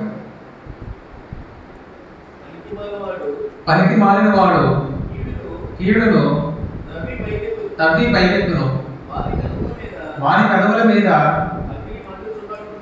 అగ్ని మండుచున్నట్టున్నది. మూర్ఖుడు కలహము పుట్టించును, కొండెగాడు మిత్రభేదం చాలు. ఇంకా మనం ఎప్పుడు మౌనంగా ఉండాలంటే, గొడవలు పుట్టించే విషయంలో మౌనంగా ఉండాలంటే క్రైస్తవుడు. గొడవలు అనవసరంగా గొడవలు పుట్టించే విషయంలో మౌనంగా ఉండాలంటే. అంటే ఒక క్రైస్తవుడు గొడవలు పెట్టకూడదంటండి. డైరెక్ట్గా దేవుడు చెప్తున్న మాట ఏంటంటే, ఒక క్రైస్తవుడు గొడవలు పెట్టకూడదంటండి. ఇక్కడ ఏంటంటే, పనికి మాలిన వాడే కీడు తప్పి పైకెత్తును. అంటే పనికి మాలిన వాడే పని చేస్తాడు, కీడు తప్పి పైకెత్తాడంట. వాని కలవల మీద అన్ని మండుచోటు ఉంటుందంటే. అంటే ఒకడు అదే పనికి గొడవ పెడతానే చూస్తారంటండి. ఎక్కడిద్దరు బాగుంటే వాళ్ళ మధ్యలో గొడవ పెడదామా, ఎక్కడిద్దరు అన్యోన్యం వాళ్ళ మధ్యలో గొడవ పెడదామా, ఎక్కడ భార్యభర్త అన్యోన్యం వాళ్ళ మధ్యలో గొడవ పెడదామా, ఎక్కడ కుటుంబస్తులు ఐక్యంగా ఉంటే వాళ్ళ మధ్యలో గొడవ పెడదామా, ఎక్కడ సంఘస్థులు ఐక్యంగా ఉంటే వాళ్ళ సంఘాల్లో గొడవలు పెడదామా. ఇలాంటి వాళ్ళు అనేక మంది ఉంటారంటే. ఈనాడు సంఘాలు చాలా చోట్ల విడిపోవడం కారణం ఇలాంటి వాళ్ళే. సంఘస్థులు అన్యోన్యంగా ఉన్నప్పుడు, సంఘస్థులు ఐకమత్యం ఉన్నప్పుడు ఒకటి మధ్యలో ఎలా ఉంటాడు గొడవలు పెట్టే విషయంలో. అదేంటి, పాస్టర్ గారు నీకు ఇంపార్టెన్స్ ఇస్తున్నారు, ఎక్కడికి వెళ్ళి నిన్ను తీసుకెళ్తున్నారు, ఆయన అతను తీసుకెళ్ళట్లేదేంటి, లేదా అతనికి ఇంపార్టెన్స్ ఇస్తున్నారు నిన్ను తీసుకెళ్ళట్లేదేంటి, అతనికి డబ్బులు ఇచ్చి బ్యాంకులు ఏమంటున్నారు నేను ఇవ్వట్లేదేంటి, లేదా అతనికి కార్యక్రమాలు ఇస్తున్నారు నీకు ఇవ్వట్లేదేంటి, అతనికి అన్ని పనులు చెప్తున్నా నీకు చెప్పట్లేదేంటి, అతనితో బాగా మాట్లాడతా నీతో మాట్లాడట్లేదేంటి అన్నప్పుడు ఏమవుతుందండి. నిజమే కదా, పాస్టర్ ఆయనకి ఇంపార్టెన్స్ ఇస్తున్నారు, పాస్టర్ ఆయనతో మాట్లాడుతున్నారు, పాస్టర్ ఆయనకి ఎక్కువ ప్రాధాన్యత ఇస్తున్నారు, నాకు ప్రాధాన్యత ఇవ్వట్లేదు, తక్కువగా చూస్తున్నారు, చులకనగా చూస్తున్నారు అని అక్కడ ఏమవుతుంది, సంఘంలో గొడవలు వచ్చేస్తాయి. పాస్టర్ మీద అడ్డం తిరుగుతారు, అవతల మీద అడ్డం తిరుగుతారు. సంఘంలో సమస్యలు అనేది వస్తూ ఉంటాయి. భార్య భర్తలు ప్రేమగా ఉంటారు, మధ్యలో ఒకటి దొరుకుతాడు. భర్త ఫ్రెండ్ అవ్వచ్చు, నువ్వు ఎలా ఉండాలి, ఎలా కంట్రోల్లో పెట్టాలి, ఎలా చెప్పాలి, వినపోతుడు మేకాలి, తిట్టాలి అని చెప్పి చెప్తారండి. అప్పుడు ఆ మాటలు వింటే ఏమవుతుందండి, నేను గొప్పని, నీకంటే నేను గొప్పని, నేను చెప్పినట్టు వినాలి, నాకు అవల దగ్గర పడి ఉండాలి, వినకపోతే బెల్ట్ తీస్తా కర్ర తీస్తా అంటారు. అక్కడ ఏమవుతుందండి, గొడవలు. లేదా ఆడవాళ్ళు చెప్తారు, నువ్వు నీ భర్తనే పొంగు చుట్టేసుకోవాలంటే భర్త ఏం చేయాలంటే పొంగు చుట్టేసుకోవాలి. నువ్వు చెప్పిందే వినాలి, నీకు చెప్పే చేయాలి. ఉన్నారా కరెక్ట్ వాళ్ళు? నేను సంబంధం చెప్తారంటే బయట వేరే కరెక్ట్ వాళ్ళు నమ్మకం పెళ్ళైనది కాబట్టి పెళ్ళి అవ్వలేదు కాబట్టి పెళ్ళి అయితే అప్పుడు తెలుస్తుంది. లోపల ఉన్నా కదండి, లోపల ఉంటారు కదండి చెప్పేవాళ్ళు ఉంటారు ఖచ్చితంగా. భార్య భర్తల మధ్య గొడవ పెట్టారు అంటారు, కుటుంబ సంబంధాల మధ్య గొడవ పెట్టారు అంటారు. ఇప్పుడు ఒక స్థలం మనం ఎవరికైనా అన్నదమ్ముల మధ్యలో 10 గజాలు వదిలేసాం అనుకోండి, సరే నా తమ్ముడే కదా అని ఎవడో కూడా దొరుకుతారండి. పెద్దోడివి నువ్వు చిన్నోడికి ఎందుకు వదిలేయాలి? నువ్వే ఉంచుకొచ్చిన స్థలం అడిగి ఇచ్చేస్తావా అని చెప్పి ఇద్దరి మధ్యలో గొడవలు పెట్టేస్తారండి. కోడల మధ్యలో గొడవలు పెట్టేస్తారు, తోడు కోడల మధ్యలో, అక్క చెల్లెల మధ్యలో గొడవలు పెట్టేస్తారు, అన్నదమ్ముల మధ్యలో గొడవలు పెట్టేస్తారు. ఇలా గొడవలు పెట్టే వాళ్ళు చాలా మంది ఉంటారండి. ఇద్దరు వ్యక్తుల మధ్య గొడవలు పెట్టాలంటే ఈరోజు చాలా సులభమైన విషయం. కాబట్టి క్రైస్తవులైన వారు గొడవలు పెట్టించే విషయంలో మౌనంగా ఉండాలంటారు. ఎవరి మధ్యలో గొడవలు పెట్టకూడదు, సంఘర్షణ మధ్యలో గొడవలు పెట్టకూడదు, విశ్వాసాల మధ్యలో గొడవలు పెట్టకూడదు, కుటుంబ సభ్యుల మధ్యలో గొడవలు పెట్టకూడదు, ఇరుగు పొరుగుల మధ్యలో గొడవలు పెట్టకూడదు. ఈ ఇరుగు పొరుగుల మధ్య విషయాలు చాలా చిత్రంగా ఉంటాయండి. ఒకప్పుడు 2-3 ఇళ్ళ వాళ్ళు ఫ్రెండ్షిప్ చేస్తారండి. ఒక రోడ్లో 4 ఇళ్ళు ఉన్నాయనుకోండి, ఆ 4 ఇళ్ళు ఫ్రెండ్షిప్ చేస్తారు. ఒకరి మీద ఒకరు చెప్పుకుంటారు, చివరికి నలుగురే సభ్యులు అవుతారు. అర్థమైందండి? 4 ఇళ్ళలో నుంచి 4 వ్యక్తులు వచ్చి స్నేహం చేస్తారు. ఫస్ట్ ఒకరి విషయం ఒకరు చెప్పుకుంటారండి, తర్వాత ఇద్దరికైనా విడిపోతారు, తర్వాత గొడవలు. నీ గురించి ఆవిడ ఎలాగంటే ఈవిడ ఎలాగంటే, నీ గురించి ఆవిడ తప్పు చేసింది ఈవిడ తప్పు చేసింది, అలాగా గొడవలు పడతారు. కాబట్టి గొడవలు పుట్టించే విషయంలో క్రైస్తవులు ఖచ్చితంగా మౌనంగా ఉండాలి. అంటే మనం ఎవరి మధ్యన కూడా గొడవలు పెట్టేవారిగా ఉండకూడదు, ఎవరి మధ్యన కూడా కథలు పెట్టేవారిగా ఉండకూడదు, ఎవరిని కూడా విడదీసేవారిగా మనం ఉండకూడదు. కాబట్టి క్రైస్తవులు కలహాలు పుట్టించే విషయంలో మౌనంగా ఉండాలి. ఆఖరికి ఇంకెప్పుడు మౌనంగా ఉండాలంటే పని చేయకుండా జీవనం సాగిస్తున్నప్పుడు మౌనం ఉండాలి. అంటే మనం ఏదైనా సంపాదన లేనప్పుడు, మనం ఎదుటి వారి మీద ఆధారపడినప్పుడు మనం మౌనంగా ఉండాలంటే. అదేంటంటే మనకి ఏ సంపాదన లేదు, మనం ఒక సంపాదించట్లేదు, మనం ఎదుటి వారి మీద ఆధారపడ్డాం, ఇంట్లో సపోజ్ తల్లిదండ్రులు ఆధారపడినప్పుడు మనం మౌనంగా ఉండాలంటే. అలా కాకుండా మన విషయం చెప్పాలనుకోండి ఏమంటారంటే, మనం సంపాదించకుండా మనం ఒకరికి వెళ్ళి ఒక వ్యాపారం చేస్తాడు ఒక వ్యక్తి, మనం వెళ్ళి అలా చేయి ఎలా చేయగలడు ఏమంటారండి ముందు నాకు చెప్తున్నావు నువ్వు చూసుకోవాలి, అంతే కదండి. నేనేం వ్యాపారం చేయకుండా నేను వెళ్ళి కొడుకు సలహాలు ఇవ్వకూడదు. కాబట్టి మనం ఒకరిని ఆధారపడ్డాం, మన దగ్గర డబ్బులు లేవు, మన దగ్గర ధనం లేదు, ఏమీ లేదు, మనం ఒకరు పెడితే తింటున్నాము, మన తల్లిదండ్రులు పెడితే తింటున్నాము, లేదా భార్య సంపాదిస్తే భర్త తినొచ్చు. ఇలాగా ఎవరి సంపాదనే మనం బతుకుతున్నప్పుడు మనం మౌనం ఉండాలంటే. నువ్వు సంపాదన ఉంటేనే, నీ దగ్గర ధనం ఉంటేనే, నువ్వు ఖర్చు పెట్టగలిగితేనే మాట్లాడు. అలా కాకుండా నీ దగ్గర ధనం లేకుండా, సంపాదన లేకుండా, నేను చేయకుండా నువ్వు కొన్ని సలహా ఇచ్చావనుకో, అప్పుడు నువ్వు అవమానం పొందే అవకాశం ఉంటుంది. కాబట్టి పని చేయకుండా ఉన్నప్పుడు మనం మౌనంగా ఉండాలంటే. ఎందుకంటే మన దగ్గర సంపాదన లేదు, ధనం లేదు, మనం ఎవరు పెడితే మనం బతుకుతున్నాం. ఎందుకంటే భార్య సంపాదిస్తే కొంతమంది భర్తలు ఉంటారు తాగుతూనే ఉంటారండి, భార్య సంపాదన మీద తాగుతూనే ఉంటారు, నాకు 1000 రూపాయలు గుంతాగాలి తాగుతూనే ఉంటారు. అటువంటి పరిస్థితి ఏమవుతుంది? చూడగలే అంతేనండి, అలా ధనం లేదు, ఇంకోటి డబ్బులు మీద బతుకున్నప్పుడు ఇప్పుడు వెళ్ళి అక్కడికి చెప్పాడు అనుకోండి, వాళ్ళు లెక్క చేస్తారంటే చేయదు. అంటే ముందు నువ్వు సంపాదించు, ముందు నువ్వు చూసుకో, ముందు నేను పోషించుకో, అప్పుడు నాకు చెప్పేదని చెప్పే అవకాశం ఉంటుంది. కాబట్టి మన దగ్గర ధనం లేనప్పుడు కానీ, మన దగ్గర పని లేనప్పుడు కానీ, మన దగ్గర లేనప్పుడు కానీ ఎదురు వాళ్ళకి మనం చెప్పకుండా మనం సైలెంట్గా ఉంటే మంచిదంటారు. కాబట్టి పని చేయకుండా జీవనోపాధి అంటే ఎదుటివారి మీద ఆధారపడి జీవనోపాధి సాగిస్తున్నప్పుడు మనం మౌనంగా ఉండాలి, లేదంటే మనం అవమానం పొందే అవకాశం ఉంటుంది. కాబట్టి ఇంతవరకు కూడా మనం కొన్ని విషయాలు నేర్చుకున్నాం. ఏం నేర్చుకున్నామండి? క్రైస్తవుడు ఎప్పుడు మౌనంగా ఉండాలి. ఎప్పుడు మౌనంగా ఉండాలంటే, మొదటిగా క్రైస్తవుడు కోపంలో ఉన్నప్పుడు మౌనంగా ఉండాలి. తర్వాత ఇప్పుడంటే క్రైస్తవుడు చెడ్డ మాటలు పలకకుండా చెడ్డ మాటల విషయంలో మౌనంగా ఉండాలంటే.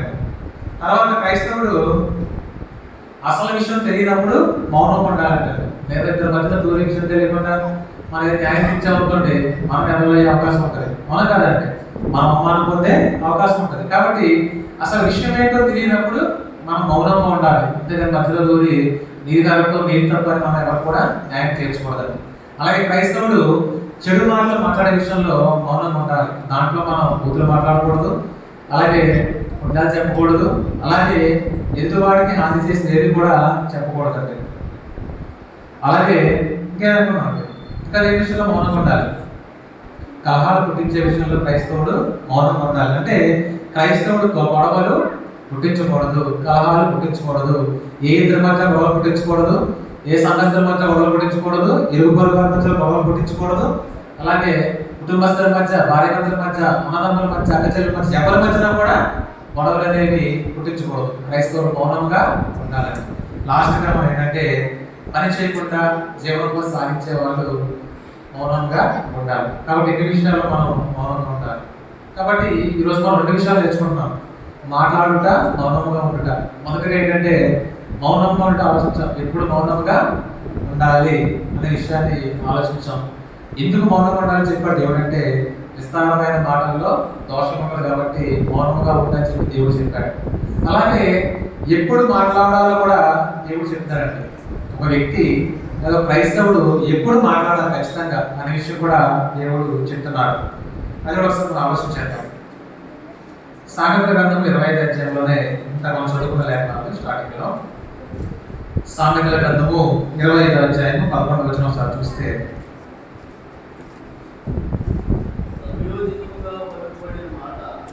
సంయోజకముగా పలుకబడిన మాట చిత్రమైన వెండి పళ్ళెములలో ఉంచబడిన బంగారు పండ్ల వంటిది. చాలు. దేవుడు ఎప్పుడు మాట్లాడాలో కూడా చెప్తున్నాడు. ఎందుకు మాట్లాడే విషయం మనం చూస్తే ఎప్పుడు మాట్లాడాలో చెప్తున్నాడు. ఎందుకు మాట్లాడాలి అంటే అక్కడ చూడండి, సమయోచితముగా పలుకబడిన మాట చిత్రమైన వెండి పళ్ళెములలో ఉంచబడిన బంగారం వంటిది. అంటే ఏదైనా ఆలోచన చేసి మనం మాట్లాడితే, లేదా అవసరమైన టైంలో మనం మాట్లాడితే అది ఎటువంటిది అంటే వెండి పళ్ళెములో బంగారం పళ్ళెం వంటిది. అంటే ఇంగ్లీష్లో ఏముందంటే వెండి ప్లేట్లో యాపిల్స్, బంగారం యాపిల్స్ వంటిది చెప్పి ఇంగ్లీష్లో రాస్తుందండి. అటువంటి మాటలు బంగారం విలువగా లేదండి. ఫ్రూట్స్ అన్నింటిలో కూడా యాపిల్కి బాగా విలువ ఎక్కువ. కాబట్టి ఇక్కడ సంయోజితంగా మాట్లాడే మాటలు అంటే అవసరమైనప్పుడు మాట్లాడే మాటలు, ఆలోచన చేసి మాట్లాడే మాటలు ఎటువంటివండి? వెండి పళ్ళెంలో బంగారం పళ్ళ వంటిది. అంటే అంత వాల్యుబుల్, అంత అమూల్యమైనటువంటిది, అంత విలువైనవని చెప్తున్నాడు. కాబట్టి అటువంటి మాటలు మనం ఎప్పుడు మాట్లాడాలో ఆలోచించేద్దాం. అవసరమైన మాట్లాడే మాటలు వెండి పళ్ళెంలో ఉంచబడిన బంగారం పళ్ళ వంటిది అనుకున్నాం. అటువంటి మాటలు మనం ఎప్పుడు మాట్లాడాలో ఆలోచించేద్దాం. మొదటి సమూయేలు గ్రంథము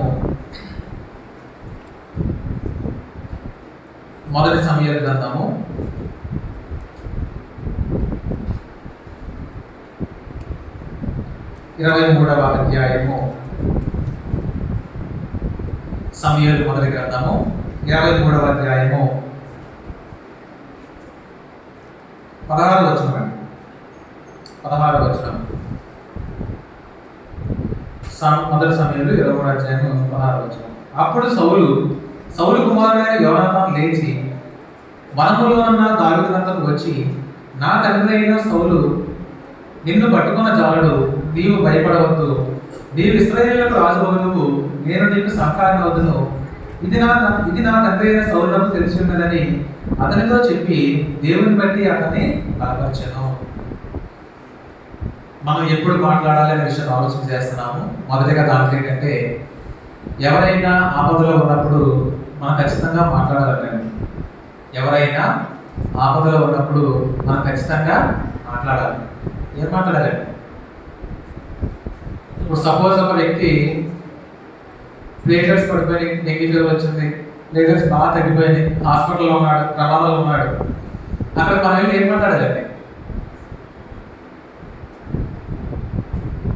హాస్పిటల్ అడ్రస్ ఏం మాట్లాడతాం? మనం ధైర్యం చెప్తామండి, ఏం లేదు, ప్రార్థన చేసుకో తగ్గిపోద్ది, ప్లేటెట్స్ పెరిగిపోతాయిలే, డాక్టర్లు ట్రీట్మెంట్ చేస్తున్నారు కదా, మందులు ఇస్తున్నారు కదా, ఇంజక్షన్ ఇస్తున్నారు కదా, ఈ హాస్పిటల్ చాలా మంచిది, నువ్వు త్వరగా కోలుకుంటావు, బయటకు వచ్చేస్తావు అని చెప్తే అక్కడ పేషెంట్ ఎలా ఉంటుందండి? ధైర్యంగా ఉంటుంది, ఆనందంగా ఉంటుంది, అక్కడ త్వరగా కోలుకునే అవకాశం ఉంటుంది. అలా కాకుండా వెళ్ళి ఇదిగో మా బంధువులు వ్యక్తికి ఎలాంటి ప్లేటెట్స్ పడిపోయి నీకు 60,000 వచ్చేసినాయి, అతను 70,000 కూడా చచ్చిపోయాడు అనుకోండి, ఆ పేషెంట్ ఏమవుతాడండి? భయపడిపోతాడు, ఆందోళన గురైపోతాడు, బలహీనపడిపోతాడు. మనం చెప్పిన మాటలు ఎదుటివారికి ధైర్యం కలిగించాలి కానీ ఎదుటివారిని కృంగతీయకూడదండి. అలా చెప్పేవాళ్ళు ఉంటారండి. ఎక్కడ ఏం మాటలు తెలియని వాళ్ళు ఏం చేస్తారంటే వెళ్ళి హాస్పిటల్కి వెళ్ళి జాగ్రత్తగా ఉండు, వాళ్ళు కూడా ఎలాగే చచ్చిపోయాడు, ఇలాగే ఇలా జాబ్ వచ్చి చచ్చిపోయాడు, ప్లేటెట్స్ పడిపోయి చచ్చిపోయాడు, నువ్వు జాగ్రత్తగా ఉండు అని చెప్పి భయపెడతారంటే. పైగా ఈ హాస్పిటల్ మంచిది కాదు, ఇక్కడ జాయిన్ అయ్యేంటి, ఇక్కడ జాయిన్ అయితే ఎవరు కూడా కట్టలేదు, ఎవరు కూడా బతకలేదు అని చెప్పేవాళ్ళు ఉంటారు. ఉంటారండి. నేను మాట్లాడి హాస్పిటల్లో జాయిన్ చేసినప్పుడు కనపడ నుంచి కొంతమంది వచ్చారండి. వస్తే వాళ్ళు ఎవరో చెప్పారంట, నేను జాయిన్ చేసిన హాస్పిటల్ మంచిది కాదు, ఇక్కడ జాయిన్ చేశారంటే ఇక్కడ చాలా తేడాలు వస్తున్నాయి, చాలా గొడవలు జరుగుతున్నాయి, ఇక్కడ జాయిన్ చేశారని చెప్పారంట. చెప్తే వాళ్ళతో చూసి అడుగుతున్నారు, అదేంటంటే ఇక్కడ జాయిన్ చేస్తారు, హాస్పిటల్ మంచిది కాదంట కదా, ఇక్కడ జాయిన్ చేశారంటే మీరు ట్రీట్మెంట్ సరిగ్గా చేయాలంట కదా అని చాలా మంది చెప్పారండి. నేను ఒకటే అన్నాను, నేను ఎంక్వైరీ చేశారంటే ఇక్కడ డాక్టర్స్ మంచి వాళ్ళు ఉన్నారు, నేను చాలా మంది రికమెండేషన్ చేయించాను, బాగా చూసుకుంటారు, లేదు మీకు ఏదన్నా హాస్పిటల్ అంటే కూడా అక్కడ తీసుకెళ్ళాలని చెప్పండి అన్నాను. ఇంకా వాళ్ళకి అనేసరికి సరే వద్దులేండి ఇక్కడ చేయండి అన్నారు. కానీ హాస్పిటల్ చాలా బాగా చూసుకున్నారండి. ఇంతకుముందు కానీ గొడవలు జరగవచ్చు అయ్యేమో, కానీ మనం వేరే వాళ్ళ చెప్పడం ద్వారా కావచ్చు, రికమెండ్ చేయడం ద్వారా కావచ్చు, అక్కడ తెలిసిన వాళ్ళు మన ద్వారా కావచ్చు, ఆ ట్రీట్మెంట్స్ బాగా చేశారండి. చాలా డిస్కౌంట్ ట్రీట్మెంట్ చేశారు, నర్సులు కానీ డాక్టర్లు కానీ. ఎప్పుడు పిలిస్తే అప్పుడు వచ్చేవాళ్ళు, ఎప్పుడు మెడిసిన్ అవ్వాలని చెప్పేవారు, అంత బాగా చూసుకున్నారు. త్వరగా కోల్పోవడం కూడా కారణం అయ్యారు. కాబట్టి ఎవరైతే వ్యక్తి ప్రమాదంలో ఆపదలో ఉన్నప్పుడు మనం ధైర్యపరిచే విధంగా ఖచ్చితంగా మాట్లాడాలంటండి. ఆడ ఎలా పోతే మనకి ఎందుకులే, ఆడ కష్టంలో ఉంటే మనకి ఎందుకులే, ఆడ దండ పెట్టుకుంటే మనకి ఎందుకులే, ఆడ ఏదో పోగొట్టుకున్న వాళ్ళ తిరుగుతుంటే మనకి ఎందుకులే అని అనుకోకూడదంటండి. ఇక్కడ దావీదు కోసం దేవుడు చెప్పాడు. మరి సౌలు మహారాజు దావీదు చంపించాలని చూస్తున్నాడు, తలుపుతున్నాడు, కొండలంట అడవులంట తలుపుతున్నాడు. తలుపుతున్నప్పుడు దావీదు చాలా భయపడుతున్నాడండి, చాలా ఆందోళన పడుతున్నాడు. ఇదేంటి మహారాజాన్ని చంపించాలని చూస్తున్నాడు, నన్ను తలుపుతున్నాడు, చాలా భయపడుతున్నప్పుడు, కష్టాలు ఉన్నప్పుడు సౌలు కుమారుడైన యోనాతాను దావీదు ధైర్యం చెప్పాడండి. ఎవరంటే సౌలు కుమారుడైన యోనాతాను, సౌలు మహారాజు. దావీదు ఎంత తలుపుతాడంటే ఎక్కడ సౌలు సింహాసనాన్ని దావీదు చేసుకుంటాడేమో అని చెప్పి దావీదుని చంపించాలని సౌలు తలుపుతూ ఉన్నాడు. ఒకవేళ సౌలు మరణిస్తే సింహాసనం ఎవరికి వస్తుందండి? యోనాతానుకు వస్తుంది, తన కుమారుడు కాబట్టి. అంతే కదండి, రాజశేఖర్ చనిపోతే జగన్ సీఎం అందరూ అడిగారు, ఎందుకంటే కుమారుడు కాబట్టి. రాష్ట్రంలో చూస్తే రాజు చనిపోతే ఖచ్చితంగా సింహాసనము కొడుకే ఇవ్వాలి, అది అక్కడ రాష్ట్రంలో రాజ్యాల రూల్ అంటారు. కాబట్టి సౌలు మరణిస్తే ఖచ్చితంగా రాజు అవుతాడు, యోనాతాను అవుతాడు. కానీ దేవుడు దావీదుని అభిషేకించాడు రాజుగా. ఆ విషయం సౌలు తెలిసి దావీదుని చంపించాలని చూశాడు, తలుపుతూనే ఉన్నాడు దావీదు చంపించాలని. అప్పుడు దావీదు పారిపోతూ అవలంగా తిరుగుతున్నాడు, చాలా భయంగా ఉంటున్నాడు, చాలా ఆందోళన పడుతున్నాడు. అప్పుడు సౌలు కుమారుడైన యోనాతాను, ఇదిగో నా తండ్రి చనిపోతే నేను రాజు అవుతాను కదా అని అనుకోకుండా, దావీదు రాజు అవడం దేవుని చిత్తం కాబట్టి దావీదే రాజు అవ్వాలని చెప్పి దావీదుని అక్కడ బలపరుస్తాడు యోనాతాను. ఏమనంటే, నువ్వేం భయపడదు, ఖచ్చితంగా నువ్వే రాజు అవుతావు, నువ్వు రాజు అయ్యాక నీ దగ్గర నేను పని చేస్తాను అని దావీదు అక్కడ యోనాతాను ధైర్యం చెప్తాడంట. ఫ్రెండ్కి ధైర్యం చెప్తున్నాడు. అంతేకాని కష్టాలు ఉన్నాలే మనకెందుకులే, ఆడు ప్రమాదాలు ఉన్నాలే మనకెందుకు అనుకోలేదండి. అక్కడ దావీదు ఆపదలో ఉన్నప్పుడు యోనాతాను ఏం చేశాడండి? ధైర్యం చెప్తున్నాడు. మా తండ్రి నిన్ను చంపలేడు, దేవుడు నిన్ను కాపాడుతాడు, దేవుడు నిన్ను రక్షిస్తాడు, నువ్వే రాజు అవుతావు, నువ్వు రాజు అయ్యాక నేను నీ రాజ్యాలు పనిపడుకుంటాను, కాబట్టి నువ్వు భయపడకని చెప్పి అక్కడ యోనాతాను, స్నేహితుడైన యోనాతాను దావీదుతో చెప్తున్నాడు. కాబట్టి ఎవరైనా ఆపదలో ఉన్నప్పుడు ఖచ్చితంగా మనం వాళ్ళని బలపరచాలి, మన మాటల ద్వారా బలపరచాలండి. ఏం పర్లేదు, ఏ కంగారు పడకు, నీకు అప్పులు ఉన్నాయా తీరిపోతాయిలే, నీకు ఏదైనా కష్టం ఉందా, ఈ టెంపరీ ఉంటాయిలే తీరిపోతాయిలే, తొలగిపోతాయిలే, నీకు ఏదైనా ఆరోగ్య సమస్య ఉందా, వాళ్ళ ట్రీట్మెంట్ చేయించుకుని తగ్గిపోద్ది, వాళ్ళ హాస్పిటల్కి తగ్గిపోద్ది, ప్రార్థన చేసుకుని తగ్గిపోద్ది. ఇలాగా ఎవరైనా ఆపదలు ఉన్నప్పుడు మనం ధైర్యం చెప్పే విధంగా ఖచ్చితంగా మాట్లాడాలంటండి. మౌనంగా ఉండకూడదు. ఆ సందర్భాల్లో ఎదురువారు ఆపదలు ఉన్నప్పుడు మనం వాళ్ళతో మాట్లాడి మనం ధైర్యం చెప్పాలి. మా స్నేహితులు కొన్నిసార్లు ఏదైనా ఇబ్బందులు ఉంటారండి. అది ఫైనాన్షియల్ ఇబ్బందులు కావచ్చు, ఏదైనా ఆరోగ్య సమస్యలు కావచ్చు. అటువంటి సందర్భాలు మనం వెళ్ళే వాళ్ళతో ధైర్యం చెప్పాలి. ఏదైనా సభ్యులు ఇబ్బందులు అనారోగ్యాలు ఉన్నారు, ధైర్యం చెప్పాలి. సంఘస్థులు ఎవరైనా ఇబ్బందులు ఉన్నారు, ధైర్యం చెప్పాలి. అలాగే మన పొరుగు వారు ఎవరైనా ఇబ్బందులు ఉన్నారు, మనం ధైర్యం చెప్పాలి. కాబట్టి అటువంటి సందర్భాల్లో మౌనంగా ఉండకుండా మనం ఖచ్చితంగా మాట్లాడాలి. ఇటువంటి సందర్భాలు ఎవరైనా ఆపదలు ఉన్నప్పుడు మనం మాట్లాడాలండి. అలాగే ఎఫెసీయులకు రాసిన పత్రిక 4వ అధ్యాయము 29వ వచనం చదువుకున్నాము. ఎఫెసీయులకు రాసిన పత్రిక 4వ అధ్యాయము 29వ వచనం. వినువారికి మేలు కలిగినట్లు అవసరమును బట్టి క్షేమాభివృద్ధికరమైన అనుకూల వచనమనే పలుకుడి. అంటే వినేవారికి మేలు కలిగే విధంగా మనం అనుకూల వచనాన్ని పలకాలంటండి. కాబట్టి ఎవరైనా ఆపదన్నప్పుడు మనం ఖచ్చితంగా మాట్లాడాలి. వాళ్ళకి ధైర్యం చెప్పే విధంగా మనం ఉండాలి. ఎఫెసీయులకు రాసిన పత్రిక ఇంకెప్పుడు మనం మాట్లాడాలనే విషయం చూస్తే ఎఫెసీయులకు రాసిన పత్రిక 6వ అధ్యాయము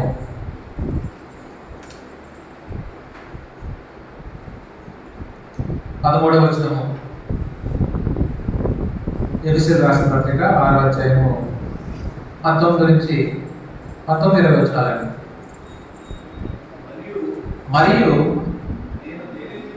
నేను దేని నిమిత్తము రాయబారినై సంఖ్యలలో ఉన్నాను, ఆ సువార్త మర్మమును ధైర్యముగా తెలియజేయటకు నేను మాటలాడ నోరు తెరిచినప్పుడు దాని గురించి నేను మాట్లాడవలసినట్టుగా ధైర్యంతో మాట్లాడటకై వాక్శక్తి నాకు అనుగ్రహింపబడినట్లు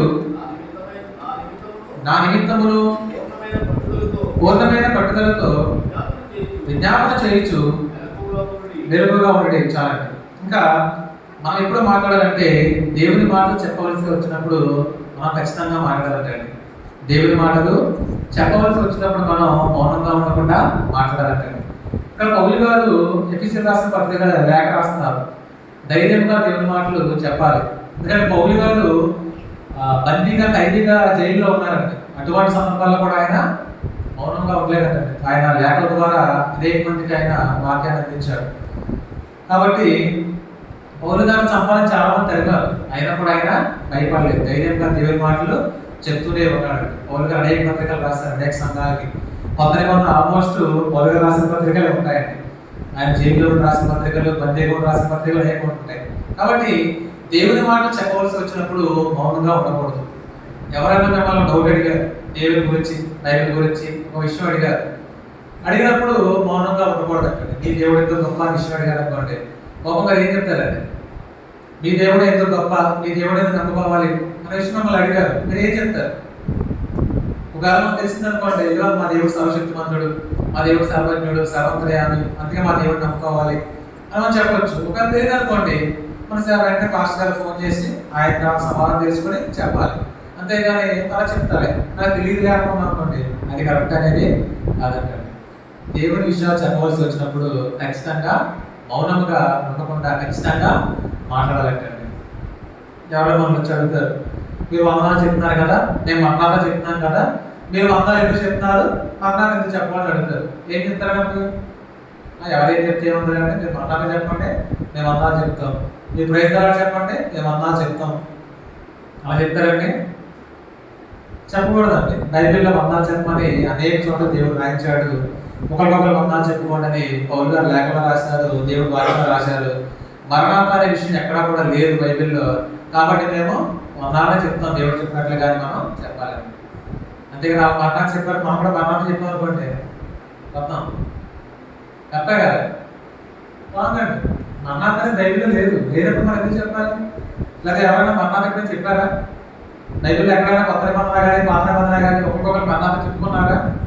లేదు, ఎక్కడా లేదండి. ఒకరికొకరు ఏం చెప్తారంటే మరణాలు చెప్పుకున్నారు. ప్రైస్తలాలు చెప్పుకోవాలా? పేదవాళ్ళు చెప్పొచ్చు, అవసరమైనప్పుడు దేవుడు స్తుతించాలి. అస్తమానం అవసరం లేదండి. దేవుడు ఏదో మేలు చేశాడు, ప్రైజ్ లార్డ్, దేవుడి స్తోత్రం అనొచ్చు.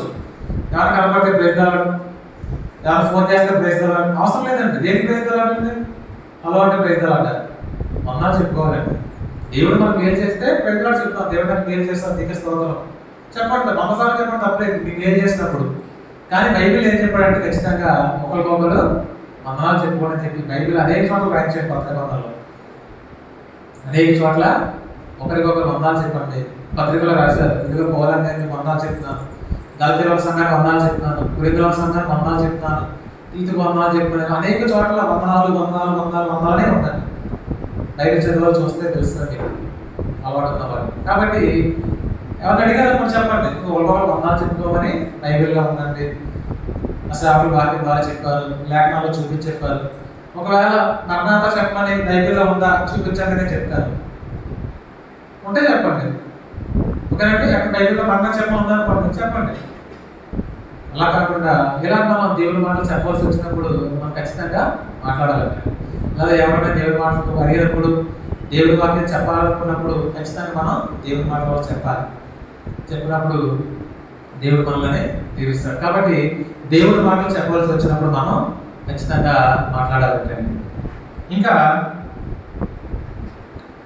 2 సమూయేలు గ్రంథము 12వ అధ్యాయము 13వ వచనం. 2 సమూయేలు గ్రంథము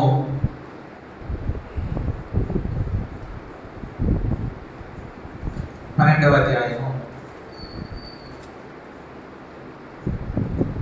2 సమూయేలు గ్రంథము 12వ అధ్యాయము 13వ వచనం.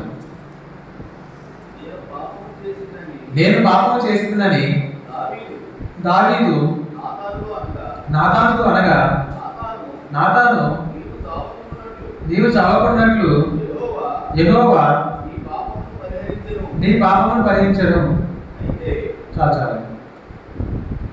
ఇక్కడ మనకి ఇప్పుడు మాట్లాడాలంటే, ఒక వ్యక్తి ఎదుట మన తప్పును ఒప్పుకోవాల్సి వచ్చినప్పుడు మనం మాట్లాడాలంటే, ఒక వ్యక్తి ఎదుట మన తప్పును ఒప్పుకోవాల్సి వచ్చినప్పుడు మనం మాట్లాడాలంటే, ఇక్కడ దావీదు మహారాజు ఒక తప్పు చేశాడండి.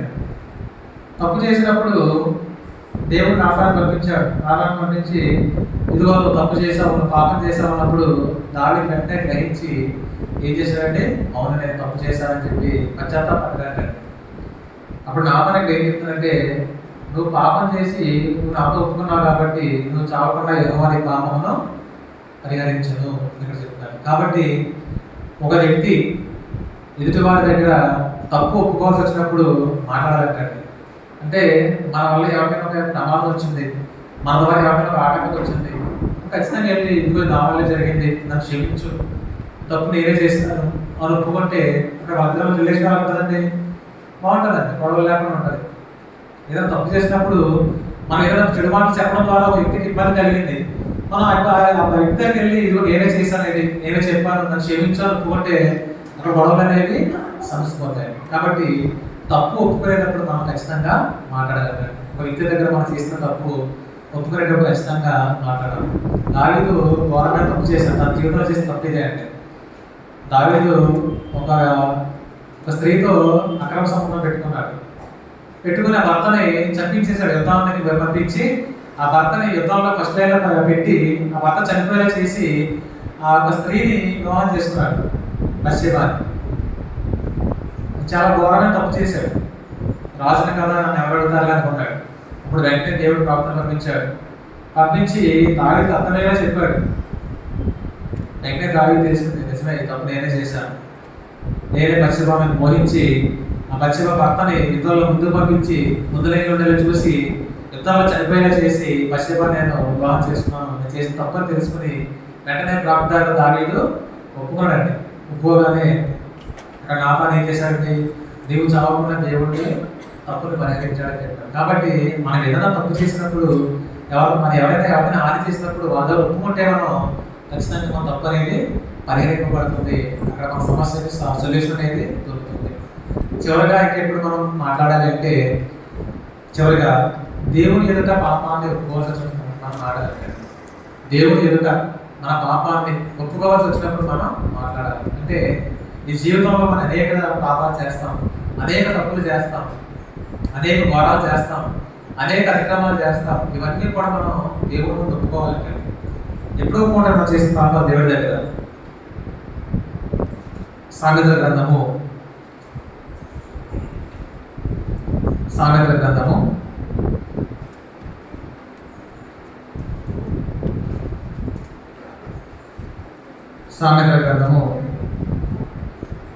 28వ అధ్యాయము 13వ వచనం.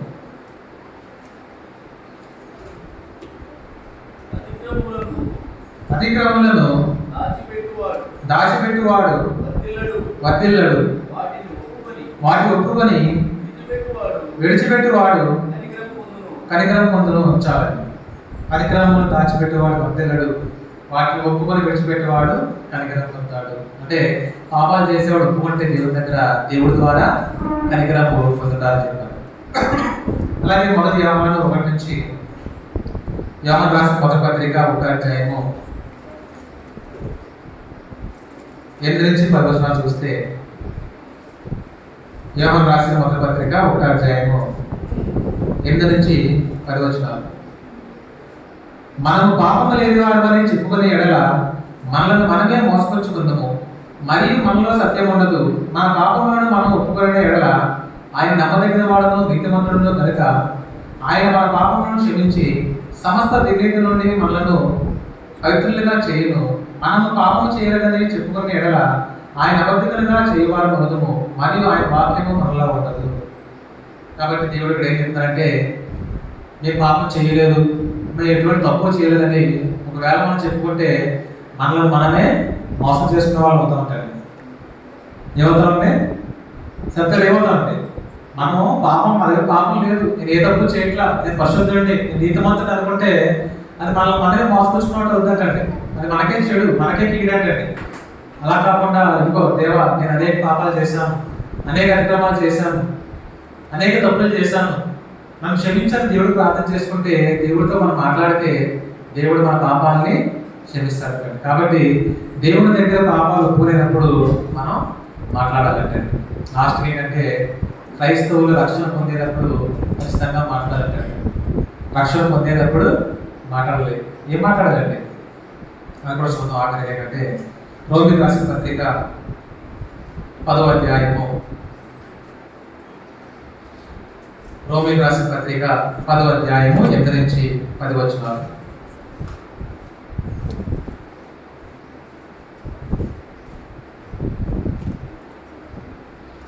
వాక్యము నీ యొద్దను, నీ నోటను, నీ హృదయంలోనూ ఉన్నది, అది నేను ప్రకటించే విశ్వాస వాక్యమే. అదేమనగా యేసు ప్రభువని నీ నోటితో ఒప్పుకొని దేవుడు మృతుల్లో నుండి ఆయన లేపునని నీ హృదయమందు విశ్వసించిన ఎడల నీవు రక్షింపబడదు. ఇక్కడ ఏం చెప్తారంటే, రక్షణ పొందేటప్పుడు ఏంటంటే యేసు ప్రభు అని, మన రక్షకుడు అని మన నోటితో ఒప్పుకోవాలంటండి. మన నోటితో పాకాలన్నమాట. మన కదండి, మనకు రక్షణ వచ్చేది క్రీస్తు ప్రభు వారి వల్లే, పాప క్షమాపణ జరిగేది క్రీస్తు ప్రభు వారి త్యాగం వల్లే, మన బాప్తిసం పొంది దేవుని బిడ్డలుగా చేర్చబడేది క్రీస్తు ప్రభు వారి వల్లే. కాబట్టి మన రక్షణ పొందే సమయంలో క్రీస్తు ప్రభు వారు ప్రభు అని, రాజని మన రక్షకుడు ఒప్పుకొని బాప్తిసం పొందాలి. కాబట్టి ఎటువంటి సందర్భాల్లో మనం ఖచ్చితంగా మాట్లాడాలి. ఇదే విషయం అపొస్తలుల కార్యాల్లో కూడా 2వ అధ్యాయం ఉంటుంది. కాబట్టి క్రీస్తు మన ప్రభు అని మన నోటితో ఒప్పుకొని దేవుడు మృతుల్లో లేపాడు, పునరుద్ధరణ ఇచ్చాడు. కాబట్టి మన క్రీస్తు మన ప్రభు అని, రాజని, రక్షకుడు ఒప్పుకొని మన రక్షణ పొందాలంటే బాప్తిసం పొందిన ప్రతి వారు కూడా. కాబట్టి ఇంతవరకు కూడా మనం ఎప్పుడు మాట్లాడాలనే విషయాన్ని ఆలోచన చేసాము. మొదటిగా ఎప్పుడు మౌనం ఉండాలని చూసాము, అలాగే ఎప్పుడు మాట్లాడే విషయాన్ని మనం ఆలోచన చేసాము. క్రైస్తవులు ఎప్పుడు మాట్లాడాలంటే ఒకసారి మనం రివీల్ చేసుకుని మనం ముగించుకుందాము. క్రైస్తవులు ఒక వ్యక్తి ఎప్పుడు మాట్లాడాలి, ఏ సందర్భాల్లో మాట్లాడాలి అంటే, ఫస్ట్ దేవుడు ఏం చెప్పాడంటే, సమయోచితంగా మాట్లాడే వాడి మాటలు వెండి పళ్ళెంలో ఉన్న బంగారపు పళ్ళ వంటివి, అంత అమూల్యమైనవి, అంత విలువైనవి. అంటే అవసరమైనప్పుడు మాట్లాడే మాటలు వెండి పళ్ళెంలో ఉన్న బంగారము పళ్ళ వంటివి, బంగారం యాపిల్స్ వంటివి అని చెప్పి దేవుడు చెప్తున్నాడు. అటువంటి విలువైనవి ఆ మాటలు, అవసరమైనప్పుడు మాట్లాడే మాటలు. ఏ సందర్భాల్లో మాట్లాడే విషయాన్ని మనం ఆలోచన చేసాం. మొదటిగా ఎవరైనా ఆపదలో ఉన్నప్పుడు మనం ఖచ్చితంగా మాట్లాడాలి. వాళ్ళ ధైర్యం చెప్పే విధంగా, వాళ్ళని శక్తినిచ్చే విధంగా, బలపరిచే విధంగా మనం ఖచ్చితంగా మాట్లాడాలి. అలాగే దేవుడి మాటలు చెప్పవలసి వచ్చినప్పుడు మనం మౌనంగా ఉండకుండా మాట్లాడాలి. ఎవరికైనా వాక్యం చెప్పవలసి వచ్చినా, దేవుడి మాటలు చెప్పవలసి వచ్చినా, దేవుడి గురించి విషయాలు చెప్పవలసి వచ్చినా మనం మాట్లాడాలి. అలాగే ఒకరి ఎదుట మనం చేసిన తప్పును ఒప్పుకునే విషయంలో మాట్లాడాలి.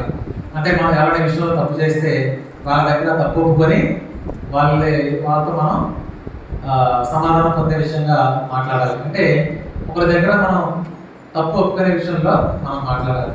అలాగే దేవుని దగ్గర మనం చేసిన పాపాలు ఒప్పుకునే విషయంలో మాట్లాడాలి.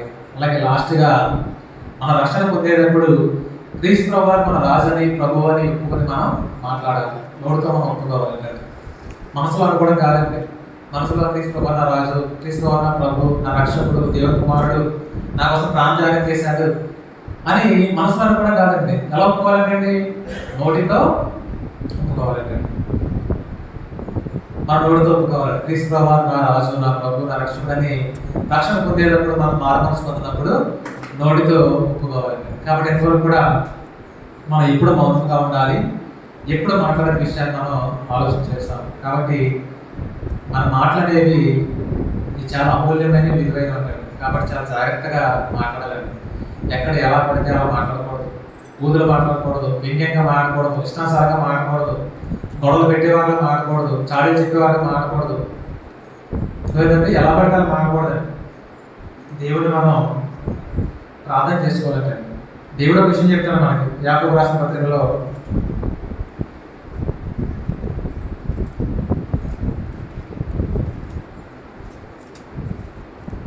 యాకోబు రాసిన పత్రిక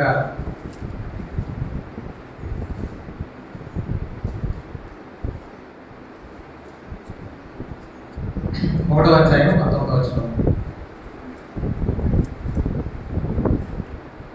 యాకోబు రాసిన పత్రిక 1వ అధ్యాయము 19వ వచనం.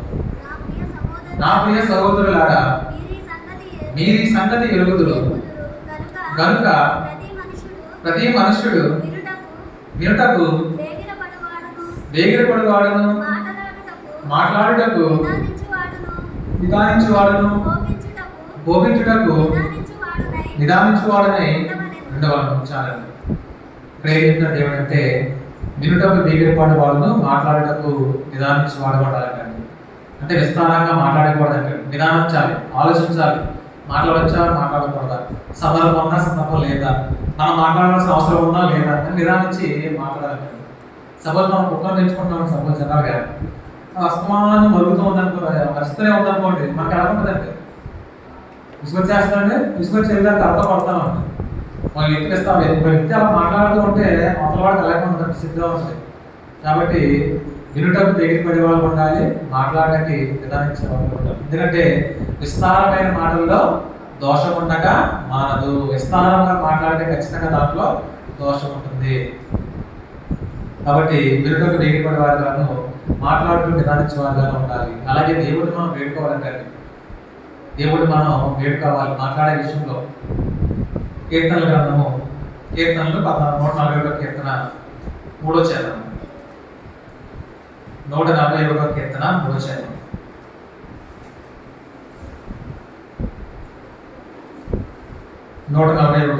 కీర్తన 3వ చరణం. యెహోవా నా నోటికి కావలించుము, నా పెదవుల ద్వారమునకు కాపు పెట్టుము. అలాగే 19వ కీర్తన 4వ వచనం కూడా చూద్దాము. 19వ కీర్తన 14వ వచనం. యెహోవా నా ఆశ్రయ దుర్గమా, నా విమోచకుడా, నా నోటి మాటలను, నా హృదయ ధ్యానము నీ దృష్టికి అంగీకారం కలుగును గాక. కీర్తనకారుడు ఏం చెప్తారంటే, దేవుడిని మనం వేడుకోవాలంటే, నా నోటి మాటలు అదుపులో ఉండేలాగా చూసుకోదండి.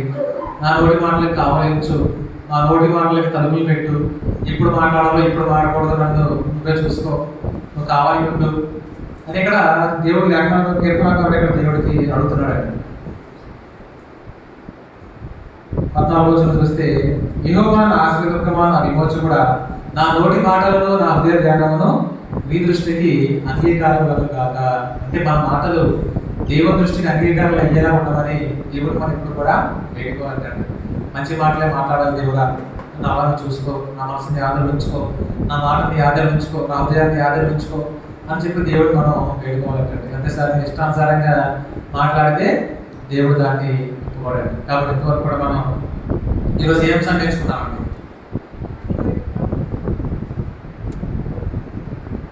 ఒకసారి రివీల్ చేసుకుందాం. ఎందుకంటే కొంతమంది ఆలస్యం వచ్చారు కాబట్టి ఒకసారి రివీల్ చేసుకుని ఈరోజు ఏం నేర్చుకునే విషయాన్ని మనం ఆలోచించేద్దాం. ఈరోజు మనం నేర్చుకున్న అంశం ఏంటంటే మాట్లాడుట మౌనంగా ఉండట. మనం నేర్చుకున్న అంశం ఏంటంటే మాట్లాడుట మౌనంగా ఉండట. దేవుడు మనుషులకు మాత్రమే మాట్లాడే అవకాశం ఇచ్చాడు, ఇంకా భూమి మీద ఏ జీవరాశులకి ఇవ్వలేదు. కాబట్టి మనం జాగ్రత్తగా మాట్లాడాలనే విషయం దేవుడు మనకి చెప్తున్నాడు. నోటిని మనం అదుపులో పెట్టుకోవాలనే విషయాన్ని కూడా దేవుడు చెప్తున్నాడు.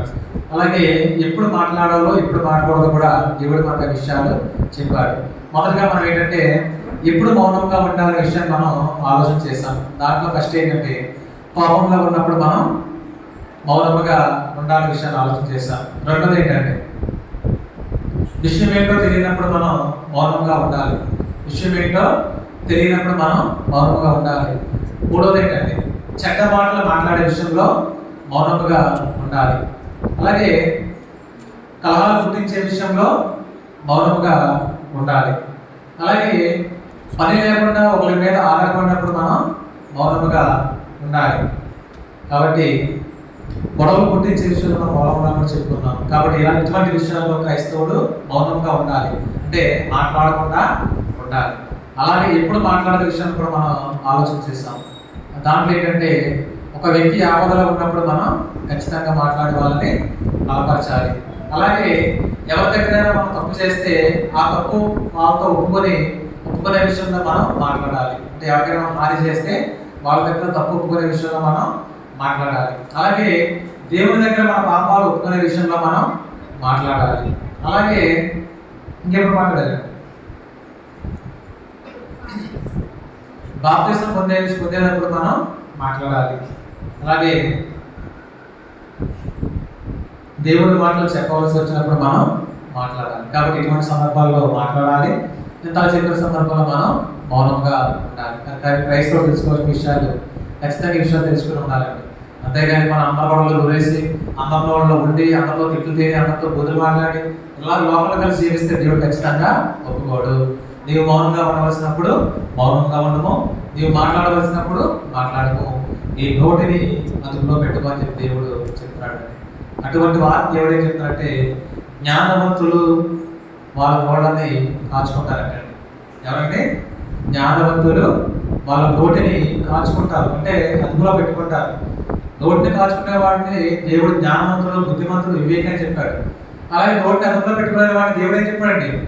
బుద్ధిహీనుడు, ఫూలిష్ అన్నాడు, మూర్ఖుడు అన్నాడు, మూఢుడు అన్నాడు. ఇంకా చాలా విధాలుగా బైబిల్లో చెప్పాడు. కాబట్టి ఈ రోజుల్లో మనం ఏం చేసుకోవాలంటే మనం నోటిని అదుపులో పెట్టుకుంటే మనం ఏమవుతామండి? జ్ఞానవంతులు, బుద్ధిమంతులు, నీతిమంతులు, దేవుడి చేత ఆశీర్వదింపబడిన వాళ్ళము క్రైస్తవులు. మనం నోటిని అదుపులో పెట్టుకోలేకపోతే చెప్పండి మనమే అవుతాం. మనమే ఎవరితో మన ఇంటికి మన గురించి మనం మాట్లాడుకుందాం.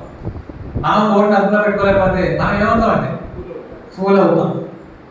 నలుగురిలో అవమానం పొందుతాం, నలుగురిలో సిగ్గుపడతాం, నలుగురు ద్వారా ప్రేమింపబడతాం, నలుగురు ద్వారా ప్రమాదాలు పొందించుకుంటాం, నలుగురు ద్వారా మన ఆటంకాలు పొందించుకుంటాం. అలాగే మనం మూర్ఖులు అవుతాం, మూఢులు అవుతాం, ఫూలిష్ అవుతాం.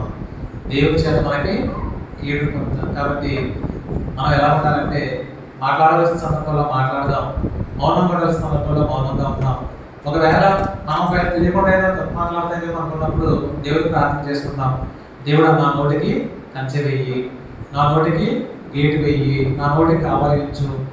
నేను మాట్లాడే ప్రతి మాట కూడా అనుకూలవచమే మాట్లాడేలాగా నాకు సహాయం దయచేయి. నా హృదయం నుంచి వచ్చే మాట, నా దగ్గర నుంచి వచ్చే మాట నీకు అనుకూలంగా ఉండేలాగా సహాయం చేయని దేవుడు మనం ప్రార్థన చేసుకుంటాం. కాబట్టి ఇంతవరకు కూడా ఉపయోగ వాక్యాన్ని అందరికీ కూడా ప్రోగ్రాం అందాలు చేస్తున్నాను. మనందరం కూడా మంచి మాటలు ఎల్లప్పుడూ కలుగుతూ నీతిమంతులుగా, జ్ఞానవంతులుగా ఉన్నాం, బుద్ధిమంతులుగా ఉన్నాం. చెడ్డ మాటలు మనకి మూర్ఖులుగా, వేకులుగా, ఊళ్ళు కాకుండా మనమంతా కూడా క్రైస్తవులు జీవించాలని ఈ సందర్భంగా అందరికీ కూడా కోరుచున్నాను. అందరికీ వందాలు.